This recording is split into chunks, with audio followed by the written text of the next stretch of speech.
მშვიდობისა 12 ივლისის საქმიანი დილას ვიწყებთ პირველზე ბიზნეს მედია საქართველოს გუნდის წევრებთან ერთად. პრემიერ-მინისტრმა ევროკავშირისგან საქართველოსთვის სპეციალური ფინანსური მექანიზმის შექმნა მოითხოვა. ევროკავშირის საქართველოში უსაფრთხოების სექტორის მხარდაჭერისთვის 28 მილიონი ევროს პროგრამას იწყებს. ბათუმში მე-16 საერთაშორისო კონფერენცია საქართველოს ევროპული გზა ევროკავშირის წარმომადგენლებმა და საქართველოს მთავრობამ უსაფრთხოების სექტორის რეფორმის სფეროში საქართველოსთვის ევროკავშირის მხარდაჭერის პირველ პროგრამასაც აწერენ ხელს. თბილისსა და სოფიას შორის პირდაპირ ფრენების დაწყება იგეგმება. ეს საკითხი ასევე აღმოსავლეთ პარტნიორობის საიუბილეო სამიტზე მამუკა ბახტაძემ ბულგარეთის ვიცე-პრემიერთან, საგარეო საქმეთა მინისტრთან ეკატერინე ზაჰარიევასთან შეხვედრისას განიხილვა. საქართველოს და კორეას შორის სამხრეთ კორეას საჰაერო მიმოსვლის შესახებ შეთანხმების თაობაზე შესაბამისი მემორანდუმი და უქმი გაფორმდა. 10 საოცარი რამ, რის გაკეთებაც საქართველოში შეგიძლიათ. სოფლიოში ერთ-ერთი ყველაზე პოპულარული სამოგზაურო ჟურნალი კონდე ნასტ ტრეველერი მკითხველს საქართველოში მოგზაურობას ურჩევს.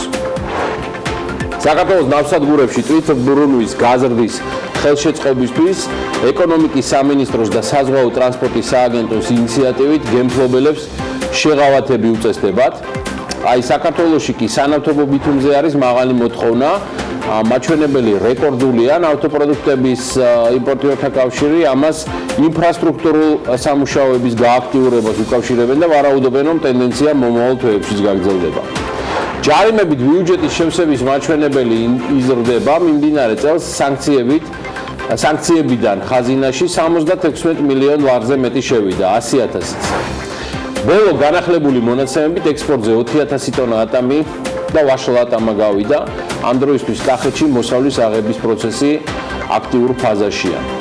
კიდევ მაგარი ამბავი, საქართველოს ბანკი Apple Pay-ს სისტემას ნერგავს, რაც ნიშნავს, რომ Apple-ის ქართველ მომხმარებლებს საქართველოს მასშტაბითაც შეეძლებათ იმ გადახდების სისტემის სარგებლობა, რომელსაც ტექნოლოგიური გიგანტი საკუთარ მომხმარებლებს მსოფლიოს მასშტაბით სთავაზობს. მობილური კავშირის უახლესმა ქსელმა 5G-მ ოფიციალურად დაიწყო ფუნქციონირება მონაკოში. ამის შესახებ France Press-ი უწყება კომპანია მონაკ ტელეკომის პრეზიდენტმა ესტენ ფრანსისზე დაყრდნობით. მისი თქმით, მონაკო გახდა პირველი ევროპული სახელმწიფო, რომლის მთელი ტერიტორია დაიფარა სრულად ახალი სტანდარტის ქსელით.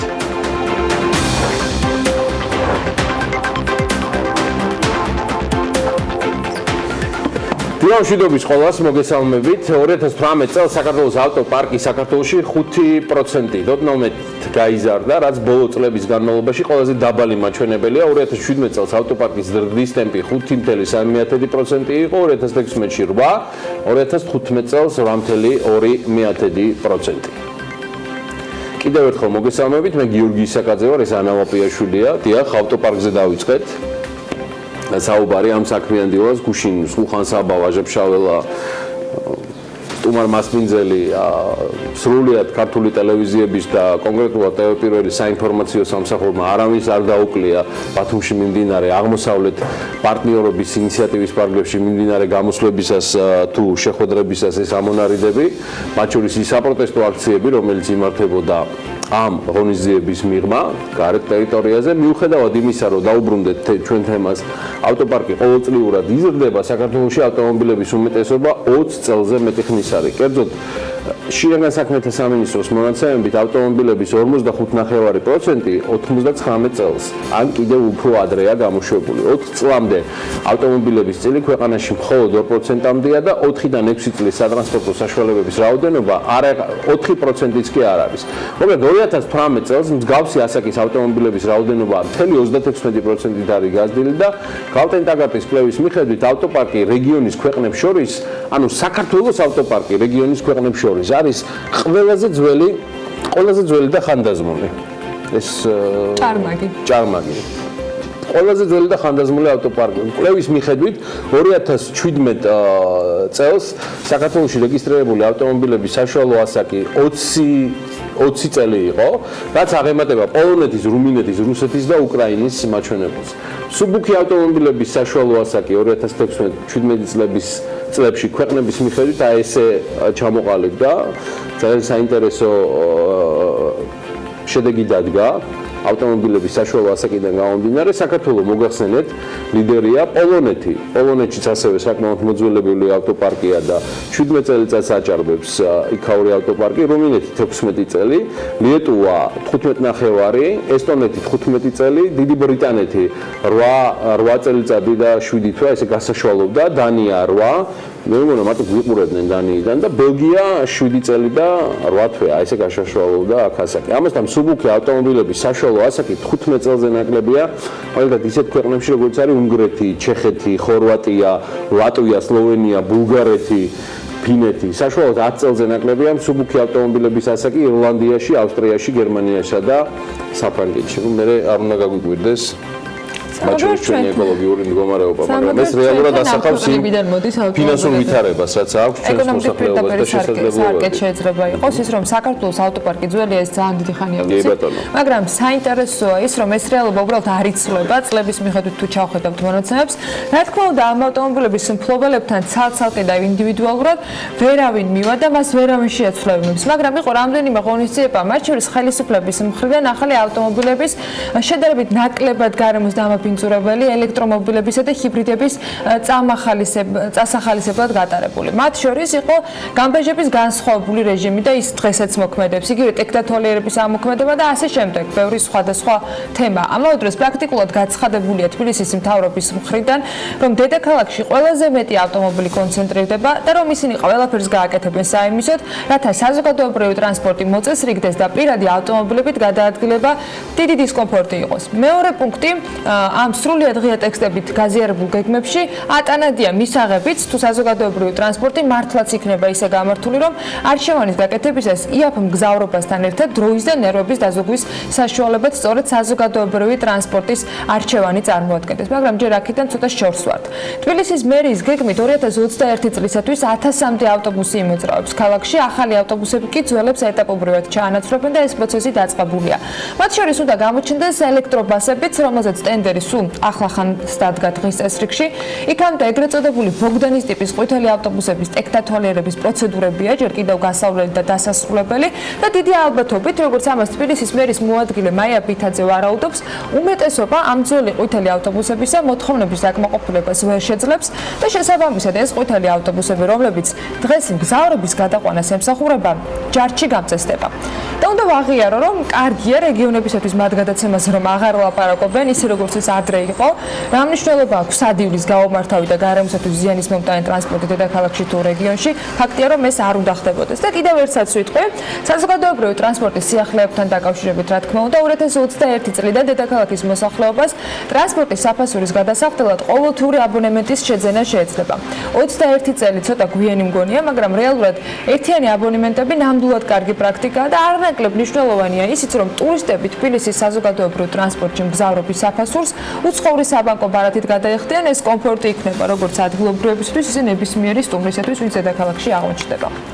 ჩვენ გუშინ დავაანონსეთ საქმიანი დილის ეთერში, რომ ძალიან განსაკუთრებულ ყურადღებას მივაქცევთ ამ რთულ ვითარებაში ტურიზმის თემას და სწორედ კვლავ ამ თემაზე მივდივართ და ყველას და ნებისმიერს, ვინც ამ თემიდან გამომდინარე, იქნება ეს მსხვილი საშუალო თუ შედარებით მცირე ზომის წარმომადგენელი ბაზრისა, განსაკუთრებულ ყურადღებას მივაქცევთ და გავაანალიზებთ, შევეცდებით გავაზიაროთ ის ინფორმაციები რეალურად, რაც ვრცელდება ამ თემასთან დაკავშირებით. ჩვენც მოვიკითხავთ არა? რა თქმა უნდა. და გავწდებით ამ შემთხვევაში დედაქალაქსაც კასტელომარემ რუსეთის ავიასანქციებით არც მეტი არც ნაკლები მილიონ ნახევარი ლარის ზარალის შესახებ აცხადებს. ამ კომპლექსის მენეჯმენტი აცხადებს, რომ სტატისტიკურად 60-70% სწორედ რუს ტურისტებზე მოდიოდა. მარკეტინგის მენეჯერი Booking.com-ზე აქციების დაწყებაზე უკვე აცხადებს საკმაოდ მნიშვნელოვან აქციებზე და მათ შორის მინდა გითხრათ, რომ არის ეგრეთ წოდებული ფასდაკლებები ქართული ბაზრისთვისაც თითქმის 20%-იანი, ასე რომ იჩქარეთ მეგობრებო. ეს რაიმე უცბად მან არ გაიხსნას ახლა ისე რუსეთის ბაზარი და მე ვერ ილივლებთ არაჩვეულებრივი ხედით თკბობისას პარალელურად აი ამ არჩეულებრივ ადგილას განთავსებულ კომპლექსიდან კასტელო მარეს მესვეურები ევროპის ქვეყნებში, მათ შორის იტალიასა და გერმანიაშიც არიან წარმოდგენილნი, გულისხმობ რომ ამ ქვეყნის მოქალაქეებსაც თავაზობენ ამ ტურებს, ასევე საუბარი არის პოლონეთის ბაზარზეც, ისრაელის და იორდანიის ბაზრებზეც ამ კომპლექსის მენეჯმენტიც ემზადება გასასვლელად. იორდანიიდან სეზონის ბოლოსთვის კი უკვე სტუმრებს ელიან და იმედია უფრო ყოჩაღად და იმედიანად იქნებიან. კასტელო მარეს და ასევე ზღვისპირეთის სხვა წარმომადგენლებიც დარწმუნებული ვარ ეს შედარებით რთული დროებაც გადაივლის. დეპრესიული მენტორებიც არ იქნებიან ამ ქვეყნად, რომლებიც დღეს სამწუხაროდ უნდა აფრქვევდნენ ოპტიმიზმ, გვეხმარებოდნენ ალტერნატიული ბაზრების მოძიებაში, ხვდებოდნენ, ყოველდღიურად კითხულობდნენ და იმედია ასეც ხდება. აგერ კიდევ ერთი მაგალითი თუ როგორ მოახერხა ერთმა კომპანიამ ესწავლა ჭკუა 2006 წლის ემბარგოს პერიოდში და დღეს შედეგებიც აქვს. ნაბეღლავის მფლობელი კომპანიის წყალი მარგებელის დამფუძნებელი ავთანდილ სვიმონიშვილი ტაბულასთან ამბობს, რომ 2006 წლის ემბარგოს შემდეგ კომპანიამ წარმატებით შეძლო დივერსიფიცირება უცხო ბაზრებზე და ამჟამად რუსეთზე ნაკლებად არის დამოკიდებული. პირველი ემბარგო 2006 წელს რომ იყო მას შემდეგ ჩვენ შევეცადეთ დივერსიფიცირებას ჩვენი ექსპორტების და ჩვენმა პარტნიორებმაც გვირჩიეს რომ როგორც ინვესტირებაში ასევე გაყიდვებში მოგვეხდინა ამ დივერსიფიკაცია. რუსეთი ჩვენი დომინანტი არ არის ექსპორტებში, ის არის დაახლოებით 7-დან 10%-მდე ამბობს სვიმონიშვილი და მისი თქმით 2006 წლის ემბარგოს გადატანა მარტივი არ აღმოჩნდა. თუმცა ნაბეღლავმა შემდგომში ახალი ბაზრები აითვისა და კომპანია რომელიც ამჟამად 33 ქვეყანაში ახდენს ექსპორტს, რომელიმე ერთ ბაზარზე საერთოდ არ არის დამოკიდებული. მე მგონი ეს კარგი მაგალითია იმისთვის, რომ ბიზნესებს ჰქონდეთ სურვილი და ყოველ შემთხვევაში პრეტენზია იმასთან დაკავშირებით, რომ ასე მშვიდად შეეძლოთ ყოფნა სხვადასხვა პოლიტიკური რყევებისა. სხვათა შორის ტაბულასთვის მიცემულ ამავე ინტერვიუში სვიმონიშვილი იმასაც აღნიშნავს, რომ ძირითადად ნაწარმოები პროდუქცია DST სივრცეში გაიტანეს, წინა წლების გამოცდილებიდან კი შეეცადნენ ნაკლები დამოკიდებულება ჰქონოდათ ნებისმიერ ქვეყანაზე. მარტო რუსეთი კი არ არის, თურქეთშიც აირია სიტუაცია, ლირა ძალიან თამაშობს ხოლმე. ამისთვის უნდა იყო მზად, რომ ნებისმიერ ქვეყანაში რაღაცა როცა ხდება, დამოკიდებული არ იყო ამ ერთ ქვეყანაზე და ჩვენ ეს მოვახერხებთ, ამბობს ნაბეღლავის დამფუძნებელი. შენ თუ გახსოვს მამუკა ხაზარაძის ინიციატივა, როცა ტურისტული ემბარგო მოხდა, პირდაპირ ჩარტერული რეისების დაფინანსებაზე, ადგილობრივი ავიაგადამზიდავის მიერ, რომ 10 ჩარტერული რეისი განხორციელებული იყო უკრაინიდან. გიორგი და BMG-მ სულ დეტალებში მოიკითხა ეს ყველაფერი გუშინ. ეს ამბავი ნოდა რადეიშვილი არის ამ ამბის ხელმძღვანელობაში, მამუკა ხაზარაძეს ერთ-ერთი პროექტის რისი დეველოპმენტის დირექტორი. ამ ეტაპზე ქართულ და უკრაინულ ტურისტულ სააგენტოებთან, ასევე ქართულ ავიაკომპანიებთან მიდის მუშაობა. აი რა ფორმით უნდა მოხდეს უკრაინიდან საქართველოში ტურისტების შემოყვანის ხელშეწყობა ამ მუშაობის პროცესში გამოჩნდება. ეს შეიძლება იყოს როგორც რეგულარული რეისების, ისე ჩარტერების სუბსიდირებაც. ის ასევე ამბობს, რომ TBC ჰოლდინგი არა მხოლოდ Georgian Airways-ის, არამედ კიდევ ერთი ქართული ავიაკომპანიის MyWay Airlines-ის დაფინანსებას განიხილავს და ამ ეტაპზე არ სახელდება ტურიზმის მხარდასაჭერად რა მოცულობის თანხა გამოიყოფა ჯამში TBC ჰოლდინგიდან, თუმცა ამბობენ, რომ სურთ უკრაინელი ტურისტების საქართველოში ჩამოყვანა აგვისტოდან დაიწყოს. დღეს რა ვითარება აჭარის ზღვისპირეთში არც ეს გამოგვჩენია და ბათუმში მოხვედრილმა ლევან თაღიაშვილმა საქმიანი მივლინებისას მიმდინარე სეზონის ამბებიც მოიკითხა. მოდი ნახოთ როგორ დახვდა ტურისტული სეზონი აჭარაში დღეს. დაუქმდება თუ არა 8 ივლისს ამოქმედებული ავია ემბარგო და აღდგება თუ არა რუსეთს საქართველოს შორის პირდაპირ ფრენები ჯერჯერობით გაურკვეველია.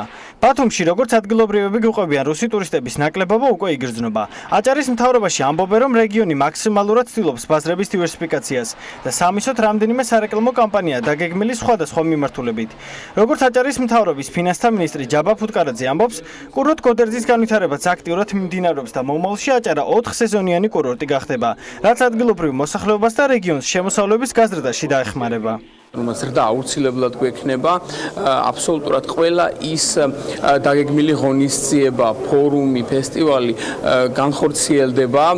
მნიშვნელოვანია აგრეთვე ცენტრალურ ხელისუფლებასთან ერთად ჩვენ მუშაობთ სხვადასხვა მიმართულებით იმისთვის, რომ მოხდეს მაქსიმალურად აღმოხვრა იმ ვიზიტორების დანაკლისს, რაც ჩვენ მივიღეთ განვითარებული სიტუაციიდან გამომდინარე. წელს ვახორციელებდით 16 სამიზნე ქვეყანაში სხვადასხვა მარკეტინგულ აქტივობებს და რა თქმა უნდა ბიუჯეტით ჩვენ ვაგრძელებთ, უფრო ინტენსიურად ვახორციელებთ სხვადასხვა კამპანიებს და გამომდინარე აქედან ველოდებით, რომ წლის განმავლობაში გვექნება არა რა თქმა უნდა იმ დაგეგმილი ზრდა, თუმცა ზრდა აუცილებლად გვექნება.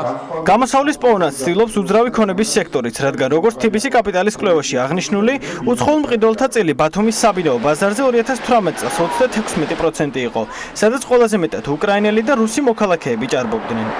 სასტუმრო აპარტამენტების მფლობელები, რომელიც მოცემულ შემთხვევაში მისი ოპერირებით, ანუ გაქირავებით, ესე დავთქვათ, გარკვეულ შემოსავალს იღებენ, გარკვეული ესე ვთქვათ, შეხება კიდევ ერთხელ გამეორდებით და ვიტყვი აღნიშნულ საკითხს ექნება, თუმცა სამომავლოდ ჩვენი მიზანი კიდევ ერთხელ გამეორდებით და ვიტყვი, უნდა იყოს კიდევ უფრო აქტიურად ახალი ბაზრებიდან, ესე ვთქვათ, პოტენციური ტურისტები მოზიდვა. ტურისტული ემბარგოთი ყველაზე მეტად დიდი ალბათობით მცირე და საშუალო ბიზნესი დაზარალდება. ამიტომ საინტერესოდ ჩავთვალეთ მათთვის გვეკითხა თუ რას ფიქრობენ 2019 წლის საზაფხულო სეზონზე და მათი აზრით სამომავლოდ რომელ ბაზრებზე უნდა გაკეთდეს აქცენტი. დაახლოებით 1 თვის წინ დავიწყეთ აქტიურად გაქირავება, მაგრამ განვიცდით რუსი ტურისტების ნაკლებობას რა.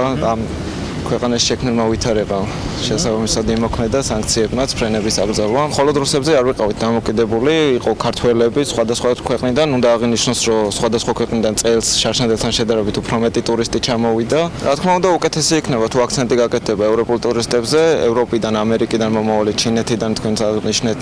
უფრო კარგი იქნება თუ გაკეთდება ეს აქცენტი, იმიტომ რომ პოპულარიზაცია მოხდება ჩვენი ქვეყნის მსოფლიოს მასშტაბით და უკეთესი იქნება რა ჩემი აზრით. მიუხედავად იმისა, რომ ბათუმში ბევრი რუსი ტურისტი არ შეგხვედრია, რამდენიმე მათგანს მაინც ვიკითხეთ. ფიქრობენ თუ არა, რომ საქართველოს სამოგზაუროდ საშიში ქვეყანაა და ეთანხმებიან თუ არა მათი ქვეყნის პრეზიდენტს.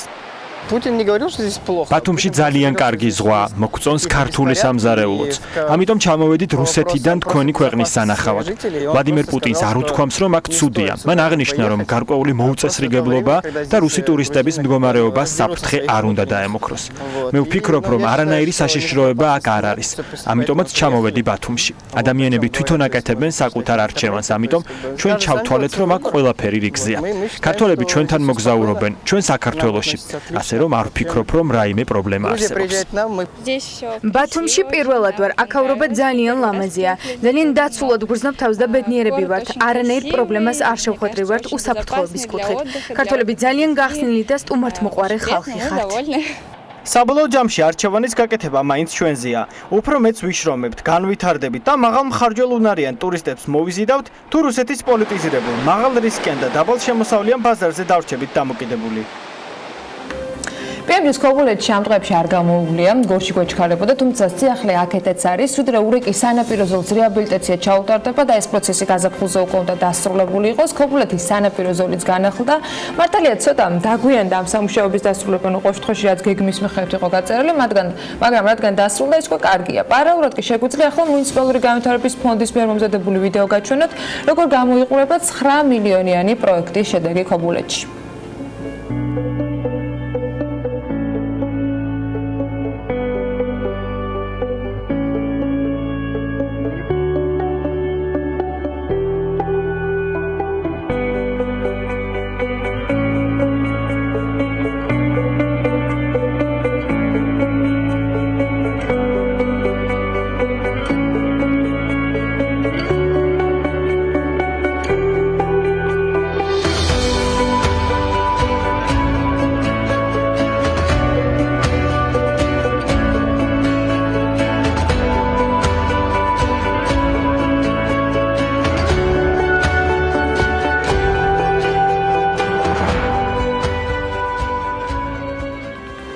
მაიაც კიტიშვილის ერთ-ერთი პირველი ჩასვლა იყო, მას შემდეგ რაც მინისტრი გახდა და ისეთი შედეგიც ეს პირველი გამოწვევა, იმიტომ რომ ეს გეგმასაცდენილი პროექტი იყო. მინისტრის რანგში, ხო, და ყველაზე დაგვიანებული ეს. რომლის დაბრუნებაც კალაპოტში გახდა საჭირო. კარგი, აი ესეთია კარგი ამბავი მივიღეთ ქობულეთში. ეხლა აი ასეთი ფრინველების გადაფრენის სიმაღლიდან აღებული კადრებიდან ხმელეთზე დავბრუნდეთ. TBC კაპიტალის დირექტორთა რაოდენობა ანა რო იცოდეს 3-მდე გაიზარდა. გიორგი თხელიძესთან ერთად TBC კაპიტალის დირექტორთა ნუსხას გიორგი არველაძე და მერი ჩაჩანიძე დაემატა. ორივე მათგანს აქვს სხვათა შორის წარმომადგენლობითი და ხელმძღვანელობითი უფლებამოსილება. ამავდროულად გიორგი გოგშელიძეს, ნინო მარხულიას და ანა ღამბაშიძეს მიენიჭა ასევე შეუზღუდავი უფლებამოსილებები. გადაწყვეტილება TBC კაპიტალის 100%-იანი წილის მფლობელმა პარტნიორმა TBC-მ, ანუ ბანკმა, გენერალური დირექტორის ვახტანგ ბუცხრიკიძის სახით მიიღო. სხვათა შორის Forbes-ის კვირაში ზუსტად ზეგ ჩვენ გვექნება პატივი, რომ გიორგი თხელიძეს და გიორგი არველაძეს უმასპინძლოთ ძალიან ბევრ საინტერესო საკითხზე გვექნება საუბარი. და გიორგი რომ იცოდეს სიახლებია მაქთში. რუსთაველის გამზირზე მდებარე სახვითი ხელოვნების მუზეუმის მფლობელ კომპანია მაქთის ახალი დირექტორი ყავს ბიზნეს რეესტრის მონაცემებით. ამ თანამდებობაზე ლევან ვაშაკიძე მისმა მოადგილემ კახაბერ ვებხოძემ ჩაანაცვლა. მუზეუმი 2018 წლის 2 ოქტომბერს გაიხსნა და მასში დამფუძნებლების გია ჯოხთაბერძის და მარინა შევარდნაძის ოჯახის სურათების კერძო კოლექცია წარმოდგენილი, რომელიც 80-მდე მხატვრის 3500 ხელოვნების ნიმუშს მოიცავს.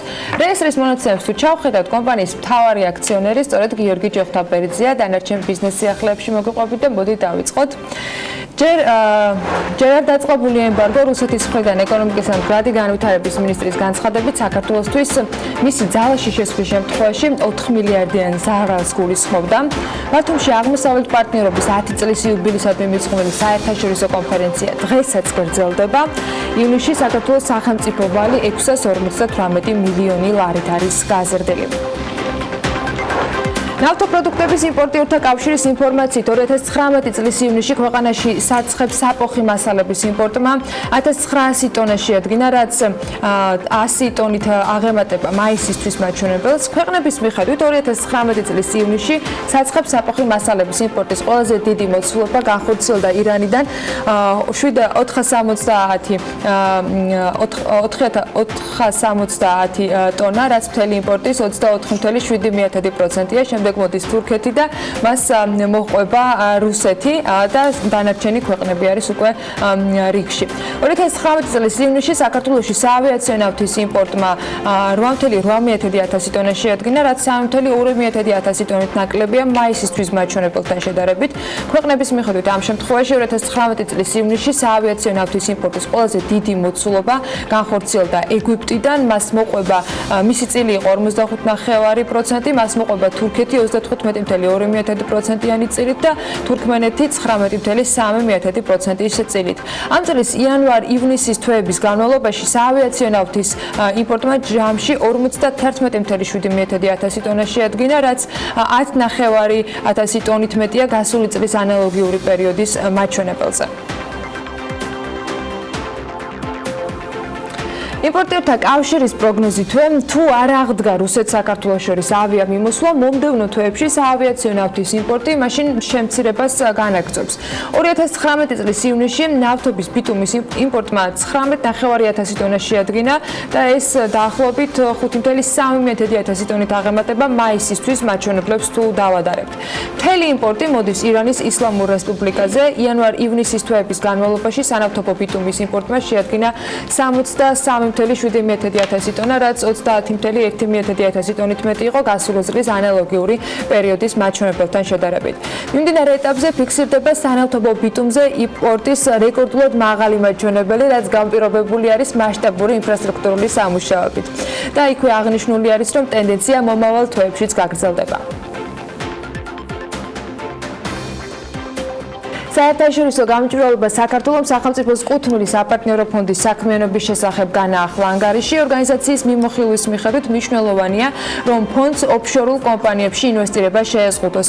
ფონდის მიმოხილვაში ნათქვამია, რომ საპარტნიორო ფონდის საქმიანობაში გამჭვირვალობის პრობლემებია. გამჭვირვალობა აღნიშნავს, რომ ფონდის მიერ დაფინანსებული ერთ-ერთი პროექტის წინანდლის სასტუმრო რედისონისათვის ფონდმა ინვესტიცია ოფშორულ კომპანია Silk Road Group-ში ჩადო. ფონდის მიერ დაფინანსებული პროექტების გამჭვირვალობა გამჭვირვალობის უზრუნველყოფის კუთხით კი დამატებით რეგულაციები უნდა იყოს შემოღებული და უმჯობესი იქნება თუ კანონის დონეზე აიგრძელება საპარტნიორო ფონდის სახსრების ისეთ იურიდიულ პირებზე გაცემა, რომელიც რეგისტრირებული არიან ოფშორულ ზონაში, ასევე იმ იურიდიულ პირებზე, რომელთა წილს ან აქციებს პირდაპირ ან ირიბად ფლობს ოფშორულ ზონაში რეგისტრირებული პირი. აღნიშნავს საერთაშორისო გამჭვირვალობა საქართველოს მიმოხილვაში.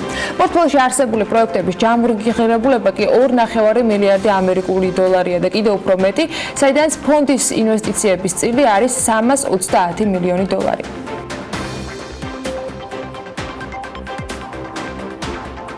ბოლო განახლებული ინფორმაციით ექსპორტზე 4000 ტონა ატმის და ვაშლატამის გასვლა დაფიქსირდა. ამ დროისათვის კახეთში მოსავლის აღების პროცესი აქტიურ ფაზაშია.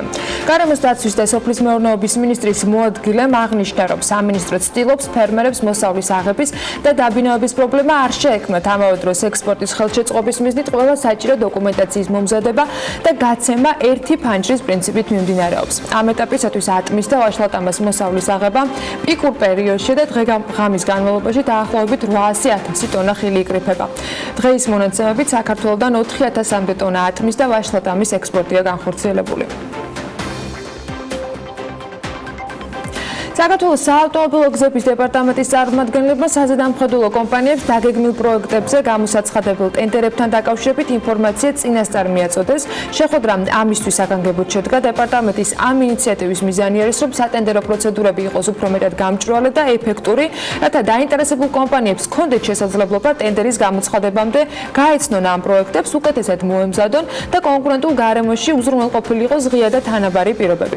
ამ შეხვედრაზე განხილული იყო სახელმწიფო ბიუჯეტით დაფინანსებული შესასრულებელი მიმდინარე შეკეთების, პერიოდული შეკეთების, რეაბილიტაციის, რეკონსტრუქციის, მშენებლობის, სტიქიური და სხვა ფორს-მაჟორული მოვლენების შედეგების ლიკვიდაციის და ნაპირსამაგრის სამუშაოების საზედამხედველო მომსახურების შესყიდვის მიმართულებით გამოსაცხადებელი ტენდერების და სატენდერო დოკუმენტაციების პროექტები. გურიის რეგიონში გზების რეაბილიტაციისათვის 120 მილიონ 600,000 ლარი დაიხარჯება. რეგიონული განვითარებისა და ინფრასტრუქტურის სამინისტროს საქართველოს საავტომობილო გზების დეპარტამენტს შესაბამისი სახელმწიფო შესყიდვა აქვს გამოცხადებული.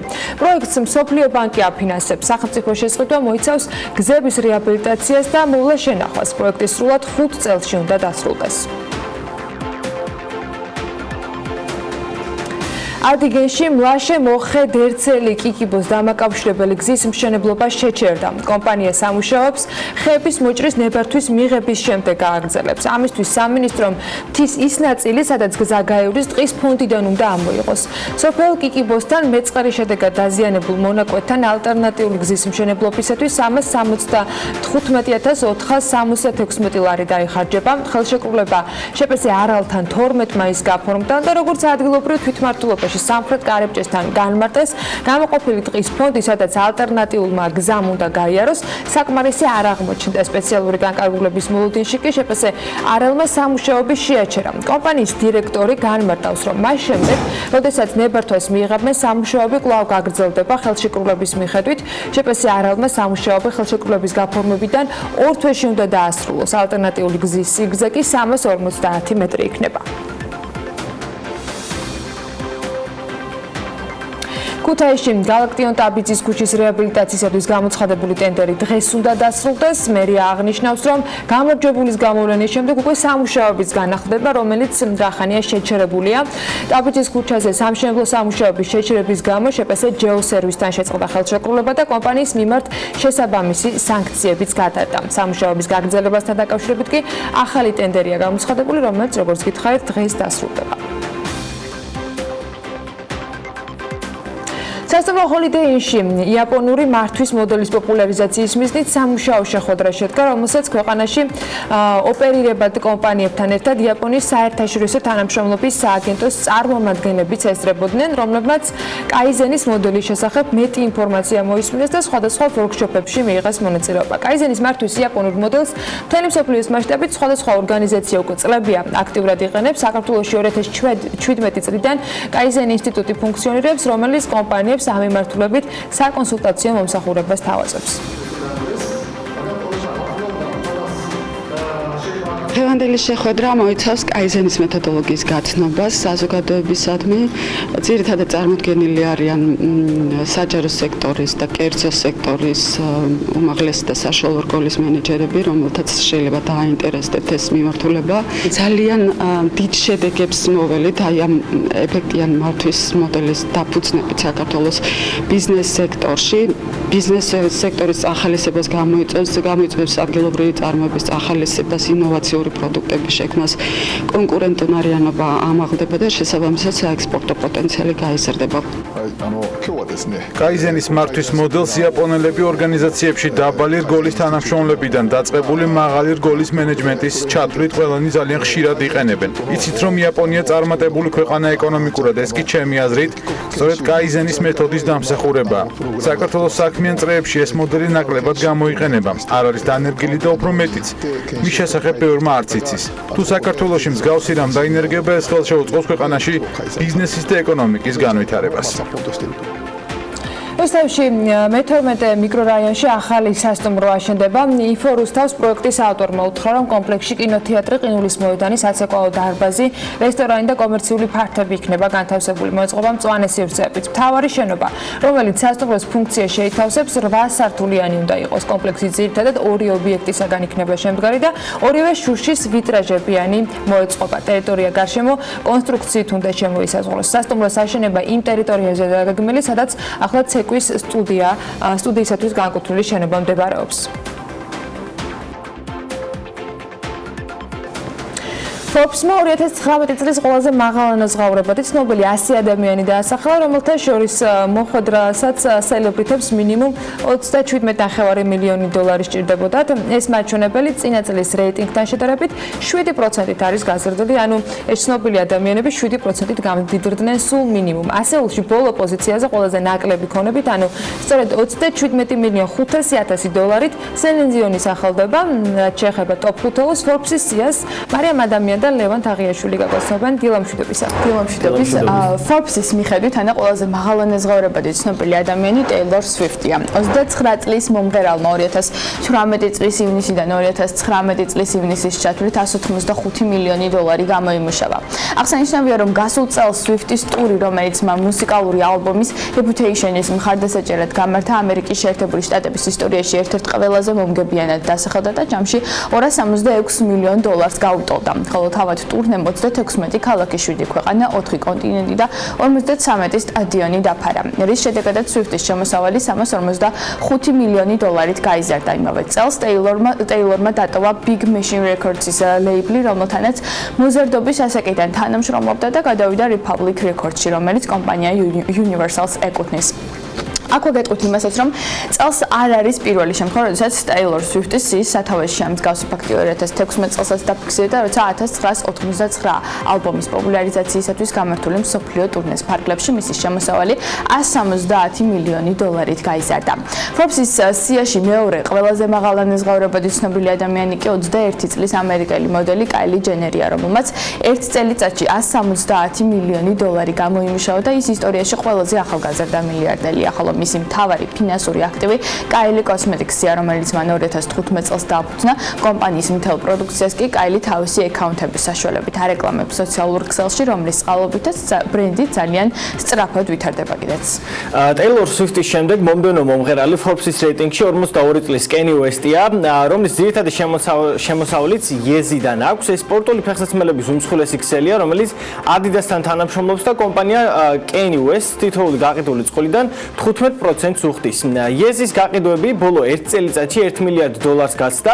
მისი შემოსავალი ჯამურად 150 მილიონ დოლარს აღემატებოდა, არადა ჯერ კიდევ შარშან მომღერალი ამბობდა, რომ 53 მილიონი დოლარის ვალი ჰქონდა, თუმცა როგორც ჩანს ფეხსაცმელების კომპანიის მეშვეობით მისი მეორე დაბრუნება ვიხილეთ. შემდეგი ადგილი ჩვენს რეიტინგში უკვე სპორტსმენმა და ლეგენდარულმა ფეხბურთელმა ლიონელ მესიმ დაიკავა, რომლის შემოსავლიც წელს 127 მილიონი დოლარი იყო. აქედან 92 მილიონი დოლარი უშუალოდ ხელფასიდან მიღებული შემოსავალი 35 მილიონი კი სპონსორებიდან. რაც შეეხება მის ტიტულებს, წელს 32 წლის ფეხბურთელმა ლა ლიგის და ესპანეთის თასის მოგება შეძლო.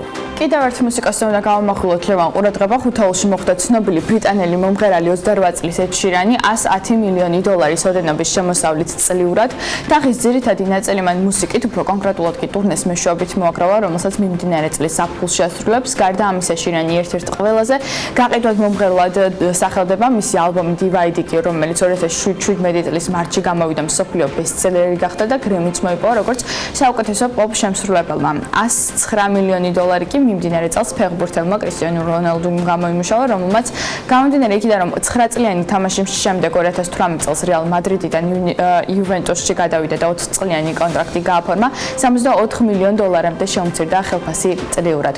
ხოლო თავად იუვენტუსმა 520,000 მაისური გაყიდა კრისტიანო რონალდუს წარწერით, რომლის ღირებულება ჯამში 60 მილიონ დოლარს გაუტოლდა. აქვე დავამატებ იმასაც, რომ მან უკვე მეხუთედ მოიგო FIFA და საუკეთესო ბომბარდირად არის აღიარებული UEFA-ს ჩემპიონთა ლიგაში. გარდა ამისა, პორტუგალიელი ფეხბურთელი ყველაზე პოპულარული სპორტსმენია სოციალურ ქსელში, რომელსაც დაახლოებით 400 მილიონი ფოლოვერი ყავს. და ისევ ფეხბურთით უნდა განვაგრძოთ რეიტინგი. ნეიმარია მე-7 პოზიციაზე, რომლის შემოსავლიც 105 მილიონი დოლარი იყო წელს.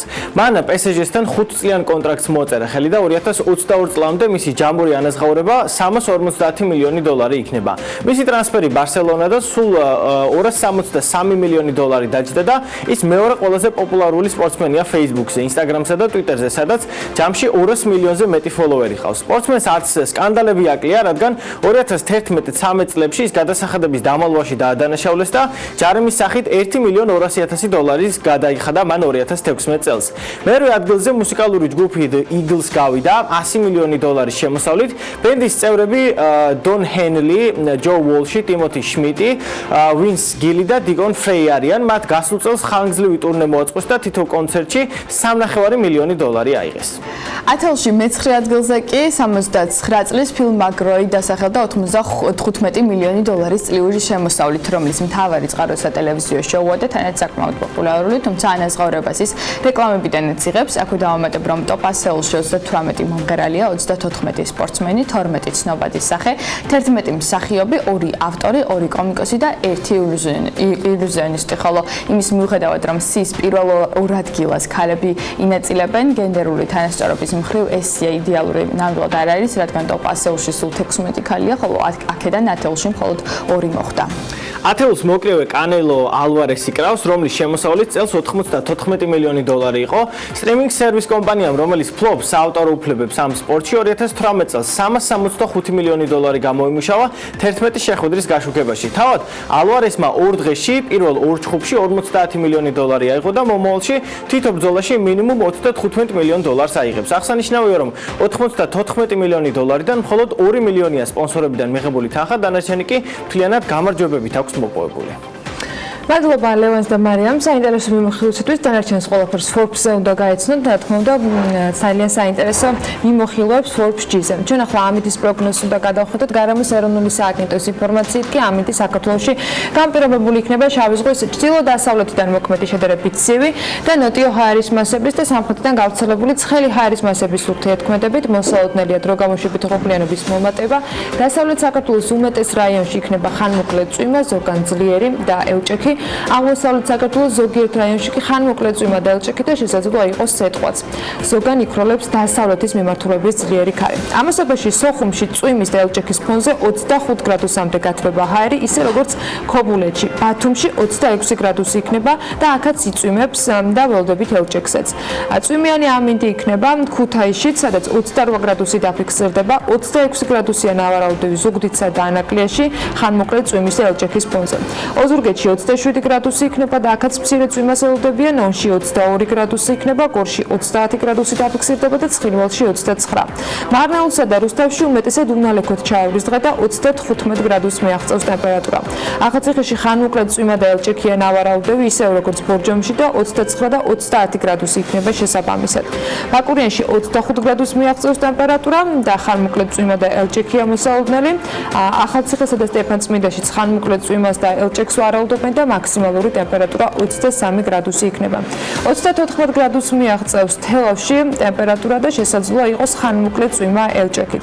თბილისში დრო გამოშვებით ღრუბლიანობის მატებას ველოდებით, დღის პირველ ნახევარში ხანმოკლე წვიმას ელჭექით, დღის მეორე ნახევრიდან კი დასავლეთის მიმართულების ძლიერი ქარი იქროლებს, მაქსიმალური ტემპერატურა კი 33 გრადუსი უნდა იყოს. Აი ესეთი იქნება 12 ივლისი ამინდის მიმართულებით და აუცილებლად საქმიანი იწყება ეს დღე.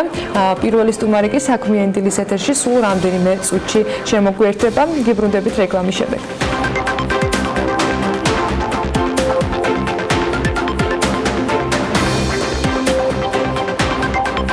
რამდენიმე კვირის წინ, არც კი ერთი თვის წინ, თბილისის განვითარების ფონდის ხელმძღვანელობა ალექსანდრე ტოგონიძემ ჩაიბარა. ფონდს პორტფელში რამდენიმე მნიშვნელოვანი მიმდინარე პროექტი აქვს და არანაკლები რაოდენობით წინასწარ გაწერილი გეგმაშია. მიზნები და გაცხადებული სტრატეგია ტოგონიძეს თანამდებობაზე წარდგენის და უკვე ამ სტატუსით მუშაობის შემდეგ არ შეუძლია. ყოველ შემთხვევაში საჯაროდ არაფერი თქმულა, თუმცა ამასაც დავაზუსტებთ. თბილისის განვითარების ფონდის დირექტორი ალექსანდრე ტოგონიძე შემოგვიერთდა საქმიანი დილის ეთერში ნინი ლონგურაშვილთან ერთად. დილა მშვიდობისა. დილა მშვიდობისა. ანა მივესალმები საქმიანი დილის მაყურებელს. იცლება თუ არა სტრატეგია ამ კითხვაზეც აუცილებლად მოვისმენთ ალექსანდრესგან პასუხს. თუმცა მოდი დავიწყოთ დარეჯან მეფის სასახლის პროექტით, რომელიც ალექსანდრე ტოგონიძეს ამ თანამდებობაზე გადასვლის შემდეგ ერთ-ერთი პირველი მასშტაბური პროექტი იყო, რომელიც დაანონსდა და შესაბამისად დაიწყო. წინ 16 თვიანი სამუშაო არის და 2 მილიონ ლარამდე თანხა, რომელიც ამ დროისთვის გაიწერა და ალექსანდრე ტოგონიძესთან უკვე შეგვიძლია დავიწყოთ საუბარი, რომელიც როგორც ვიცი უკვე თანამდებობაზე ყოფნის პერიოდში პირველი პირდაპირ ეთერი არის ხო? კი ბატონო. დღეს დილით როგორც მითხრა მან, წარმატებებს გისურვებთ პირველ რიგში ჩვენს ეთერში და დავიწყოთ აი ამ პროექტით. რა უნდა მივიღოთ წელიწად ნახევარში დარეჯან მეფის სასახლისგან? მოგესალმებით პირველ რიგში მადლობა მოწვევისთვის. დარეჯან დედოფლის სასახლე ეს არის ეროვნული ღირებულების ძეგლი არის და ერთ-ერთი ყველაზე თვალშისაცემი ვიზუალური ეფექტი აქვს მას ეს გალავანი რაც არის რამოდენიმე კომპონენტისგან შედგება თვითონ ეს პროექტი ერთი არის თვითონ გალავანის რესტავრაცია უნდა გაკეთდეს და მიწისქვეშა წყლები რომელიც აზიანებს ამ გალავანს ამის აცდენა უნდა მოხდეს გალავნიდან ამ დრენაჟის სისტემა უნდა მოეწყოს ასევე თვითონ ერეკლეს აბანოს რესტავრაცია ხდება და ხდება თვითონ ეკლესიაში მოხატულობების კონსერვაცია და ნუ რა თქმა უნდა იქ კეთილმოწყობის სამუშაოების გაკეთება ეზოში როგორც საწყავი სისტემა სანათები დეკორატიული განათებები და ასე შემდეგ. პრაქტიკა აჩვენებს ხოლმე, როდესაც სამუშაოები იწყება, გეგმა ზოგჯერ კორექტირდება იმ რეალობიდან გამომდინარე, რაც ხდება თქვა სამუშაოების პროცესში. არც დიდი ხნის წინ დაიწყო ეს სამუშაოები, მაგრამ მაინც პირველი ეტაპის შემდეგ თუ დაკორექტირდა რა ბიუჯეტი, ან თქვა დრო იმ მდგომარეობიდან გამომდინარე, რაც დაგხვდა ამ სასახლეში. კი ბატონო, ზოგადად სპეციფიკა ფონდის, რადგან ძირითადად ისტორიულ უბნებში ოპერირებთ, არის ძალიან განსხვავებული ჩვეულებრივი სამშენებლო ან დეველოპერი კომპანიებისგან, იმიტომ რომ ხშირია შემთხვევა, როდესაც ხდება არქეოლოგია. ხშირია შემთხვევა, ვინაიდან ჩვენ ახალს არ ვაშენებთ და უბრალოდ რეაბილიტაციას უკეთებთ ხოლმე, რომ თვითონ კვანძები რო გაიხსნება კონსტრუქციულადაც გადასაწყობია პროექტი ხოლმე, რომ გრადობა და ამავდროულად ის ღირებულება, რისთვისაც არის ეს ისტორიულ-კულტურული ძეგლი, რომ შევინარჩუნოთ. იგივე დარეჯანის სასახლის მაგალითზე, მაგალითად სულ რაღაც გუშინ წინ აღმოჩნდა რაღაც არქეოლოგიური ფენა, რომელიც ჯერ ზუსტად არ ვიცით რა არის და რომელი წლით თარიღდება. შესაბამისად ჩვენ უკვე გავუშვით იქ არქეოლოგები, რომლებიც დაიწყებენ ამაზე მუშაობას, გაწმენდნენ, ნახავენ რა და როგორ არის და ნუ ესეთი რაღაცები ხშირ შემთხვევაში ვადების გადაწევას და პროექტის კორექტირებას იწვევს, იმიტომ რომ ეს არქეოლოგია რეალურად ზოგისთვის შეიძლება შემაფერხებელი არის, მაგრამ მთელი ეიშხი ამ ფონდის ეგ არის, რომ ესეთ ფასეულ რაღაცებს აღმოაჩენს ხოლმე. შეიძლება რაღაც ნაწილი პროექტი დაკორექტირდეს, მაგრამ ჯამური ვადებიდან რომ გადაუხვიოთ არ ამგონია. ალექსანდრე, ჩვენ აუცილებლად შევეხებთ ეს კონკრეტულ პროექტებს თქვენი სტუმრობის პერიოდში, თუმცა დავიწყოთ საუბარი აი თქვენი ხელმძღვანელობის პოსტიდან რა იგეგმება, ან თუნდაც პროექტებთან დაკავშირებით, თუ უკვე არის რაიმე ცნობილი, თუ არის ცვლილებები, თუ უნდა შევიდეს რაიმე ცვლილება სხვადასხვა პროექტებში, რომელიც თბილისის მასშტაბით იმართება და საკმაოდ ბევრია. ძირითადად ეხლა გავყოთ პროექტები ორ ნაწილად. ანუ ერთი ეტაპი არის, როდესაც მიმდინარე სამშენებლო სამუშაოები არის და იქ თუ აუცილებლობა არ იქნება პროექტის ცვლილებას არ გვეკმავთ, იმიტომ რომ ეს შეთანხმებულია ისტორიულ-კულტურულ საბჭოსთანაც, შესაბამის უწყებებთანაც და ანუ პროექტს ასე ვთქვათ, საჭიროება არ აქვს, რომ კორექტირება განიცადოს. მაგრამ არის მეორე მიმართულება, რომელიც ჯერ პროექტირების ეტაპზე ვართ და ან ამ წლის ბოლოს ან შემდეგ წელს უნდა დავიწყოთ მშენებლობები. ამ მიმართულებით რაღაცა წილი კორექტირებები შეიძლება იყოს, იმიტომ რომ მაგალითად ჩვენ ხა ახალი მიდგომა გვაქვს, რომ გვინდა რომ ამ სფეროს პროფესიონალები ჩავთოთ თვითონ საპროექტო დოკუმენტაციის მიღების დროს, ანუ აი ამ გადაწყვეტილებაში. როგორც იცი, შეხვედრაც გქონდათ იმ არასამთავრობოებთან, რომლებიც დაინტერესებული არიან აი ასეთი პროექტების მიმდინარეობისას, რომ ჩაერთონ პროცესებში. როგორ ითანამშრომლებთ აი ასეთ არასამთავრობოებთან, იგივე ჰამქართან და სხვადასხვა იმ კომპანიებთან, რომლებიც თქვენთან სასოფლოდ მოდიან. კი ბატონო, პირველ რიგში მინდა რომ ისარგებლო და ეხლა მადლობა გადაუხადო მათ ჩართულობისთვის, ანუ ფონდი რასაც მუშაობს, ხო ეს არ არის მარტო რაღაცა ფონდს დაევალა, უნდა გააკეთოს და მოსჭა, ანუ ეს არის მართლა თბილისისთვის ძალიან ღირებული სამუშაოები. შესაბამისად, რაც უფრო მეტი ადამიანი იქნება ჩართული ამაში, ხო, თვითონ ფონდიც იქნება დაზღვეული, რომ უკეთესი ხარისხი დადოს და ზოგადად პროექტებისთვის ბევრად უფრო მომგებიანი იქნება. შესაბამისად, ეს ხომ არ გაწევს ცოტა პროცესებს, იმიტომ რომ იგივე თქვათ იმ ადამიანებში, ვინც ისტორიულ ძეგლების დაცვაზე მუშაობენ, ასთა სხვადასხვაობა ბუნებრივი პროცესი არის. აი როგორ მოხდება კონსენსუსი, ანუ რაზე გავა მთავარი კვანძი, ამოსავალი წერტილი, რა ფორმით იმუშავებთ მათთან? კი ბატონო, აი მაგალითად პირველი შეხვედრა, რომელიც ჩვენ დავაორგანიზეთ, იყო თვითონ გუდიაშვილის მოედანზე. იქ ადგილზე იყვნენ როგორც ხელოვნებაცოდნები, ისე თვითონ სამშენებლო კომპანიის წარმომადგენლები, ფონდის წარმომადგენლები, არქიტექტორები, კონსტრუქტორები, ჰამქარის წარმომადგენლები, e-commerce, მოკლედ ყველა უმეტესობა ვისაც შეიძლება რომ რაღაცა აზრი დავეკითხოთ ამ ნაწილში. ზოგადად ეს ყველა სტეიკჰოლდერი, ასე ვთქვათ, რომ ჩართული არის, იქ გადაწყვეტილება გვაქვს შემდეგი, რომ ადგილზევე უნდა მივიღოთ გადაწყვეტილება. იქვე ხდება მოლაპარაკებები, საკმაოდ კონსტრუქციულად წარიმართა ეს ყველაფერი და მაგალითად სამ ობიექტზე, რომელზეც ვოჭოფობდით, როგორი გადაწყვეტილება უნდა მიგვიღო, იქვე ადგილზე ჩამოვყალიბდით და ერთ ობიექტზე დამატებითი კვლევებზე ჩამოვყალიბდით, თუ რა უნდა ჩატარდეს, რომ ჩვენ სწორი გადაწყვეტილება მივიღოთ. რაღაცა ნაწილში შეიძლება დრო გაიწელოს, მაგრამ ეს დროის გაწევა არ არის ამ შემთხვევაში პროექტისთვის ნეგატიური. ეს არის პირიქით, რომ უფრო დამატებითი ღირებულების შექმნის თვალსაზრისით, რომ მაგალითად აღმოაჩინეთ არქეოლოგიები რამოდენიმე მისამართზე, რომელიც პროექტით საერთოდ არ იყო გათვალისწინებული. და შევთანხმდით, რომ ეხლა ჩვენ უნდა გავაკეთოთ კონსერვაციის გეგმა, ეს უნდა მოსუფთავდეს, სპეციალურად დაიფარება და ექნება გამჭვირვალე შუშა წინ და გაჩნდება ახალი ტურისტული ატრაქცია, რომელიც თავისი ღირებულებით ბევრად უფრო მეტი დოვლათის მომტანია, ასე ვთქვათ, ვიდრე რომ პირდაპირ გაგვეგზელებინა ეს პროექტი როგორც იყო. საინტერესოა თვითონ ფონდი რამდენი პროექტის გახსნას გეგმავს წლის ბოლომდე, რაც უკვე მიმდინარე არის და დასრულებად. წელს ერთი ყველაზე მასშტაბური რაც იყო გაიხსნა ორბელიანის მოედანი. წელს ასევე ჩვენ მოვასწრებთ დედაენის ბაღის, 9 მარტის ბაღის, შალი ხიდის და ზაარბუკენის ხიდის რესტავრაცია კეთილმოწყობას და დასრულებას, რა თქმა უნდა და შემდეგი პროექტები რაც არის, ანუ ვიწყებთ საკმაოდ ისეთ ძალიან საინტერესო პროექტებს, მაგალითად არის ეს რომელიც 2020 წლიდან დაიწყება. რომელიც 2020 წლიდან დაიწყება. და რა პროექტებზე ესო? ეს არის მაგალითად აბრეშუმის მუზეუმი, რომელიც ასევე ეროვნული მნიშვნელობის ძეგლი არის და უნიკალური შინაარსის შენობა არის. წლებია დაკონსერვებული.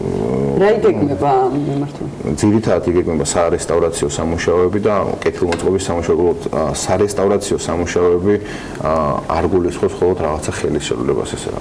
თეთრ დემონს რო ეძახიან ამ სარესტავრაციო სამუშაოები საკმაოდ კომპლექსური სამუშაო არის, იმიტომ რომ ხდება როგორც კონსტრუქციული გამაგრებები, ასევე ხდება იმ ფენების გამოჩენა და აღდგენა, რომელიც წლების განმავლობაში შეიძლება დაკარგული არის და ზუსტად იმ ღირებულების აღდგენა, რომელიც თავის დროზე რის გამოც მიენიჭა ამ ყველაფერს თავისი ძეგლი და ასევე თვითონ მუზეუმი თავისი შინაარსიდან გამომდინარე არის უნიკალური, იმიტომ რომ იქ ისეთი ექსპონატები არის, რომ მგონი მსოფლიოში ერთადერთი არის ესეთი. დედაენის ბაღთან მინდა დაგაბრუნოთ, როდესაც გვირაბი დაანონსდა, რომ მათ უნდა დააკავშიროს მშრალი ხიდი და დედაენის ბაღი, ამაზე სოციალურ ქსელში ყოველ შემთხვევაში ძალიან ბევრი კრიტიკული შეფასება წავიკითხე, რომ ეს არის არასაჭირო პროექტი, რომელზეც თანხა იხარჯება. მისი მიზნობრიობა თუ შეგიძლიათ რა გვიხსნათ, რომ ასე დეტალურად მაშინ ამის წარდგენისას არ იყო საუბარი, რა უნდა გაკეთდეს და რისთვის უნდა გაკეთდეს?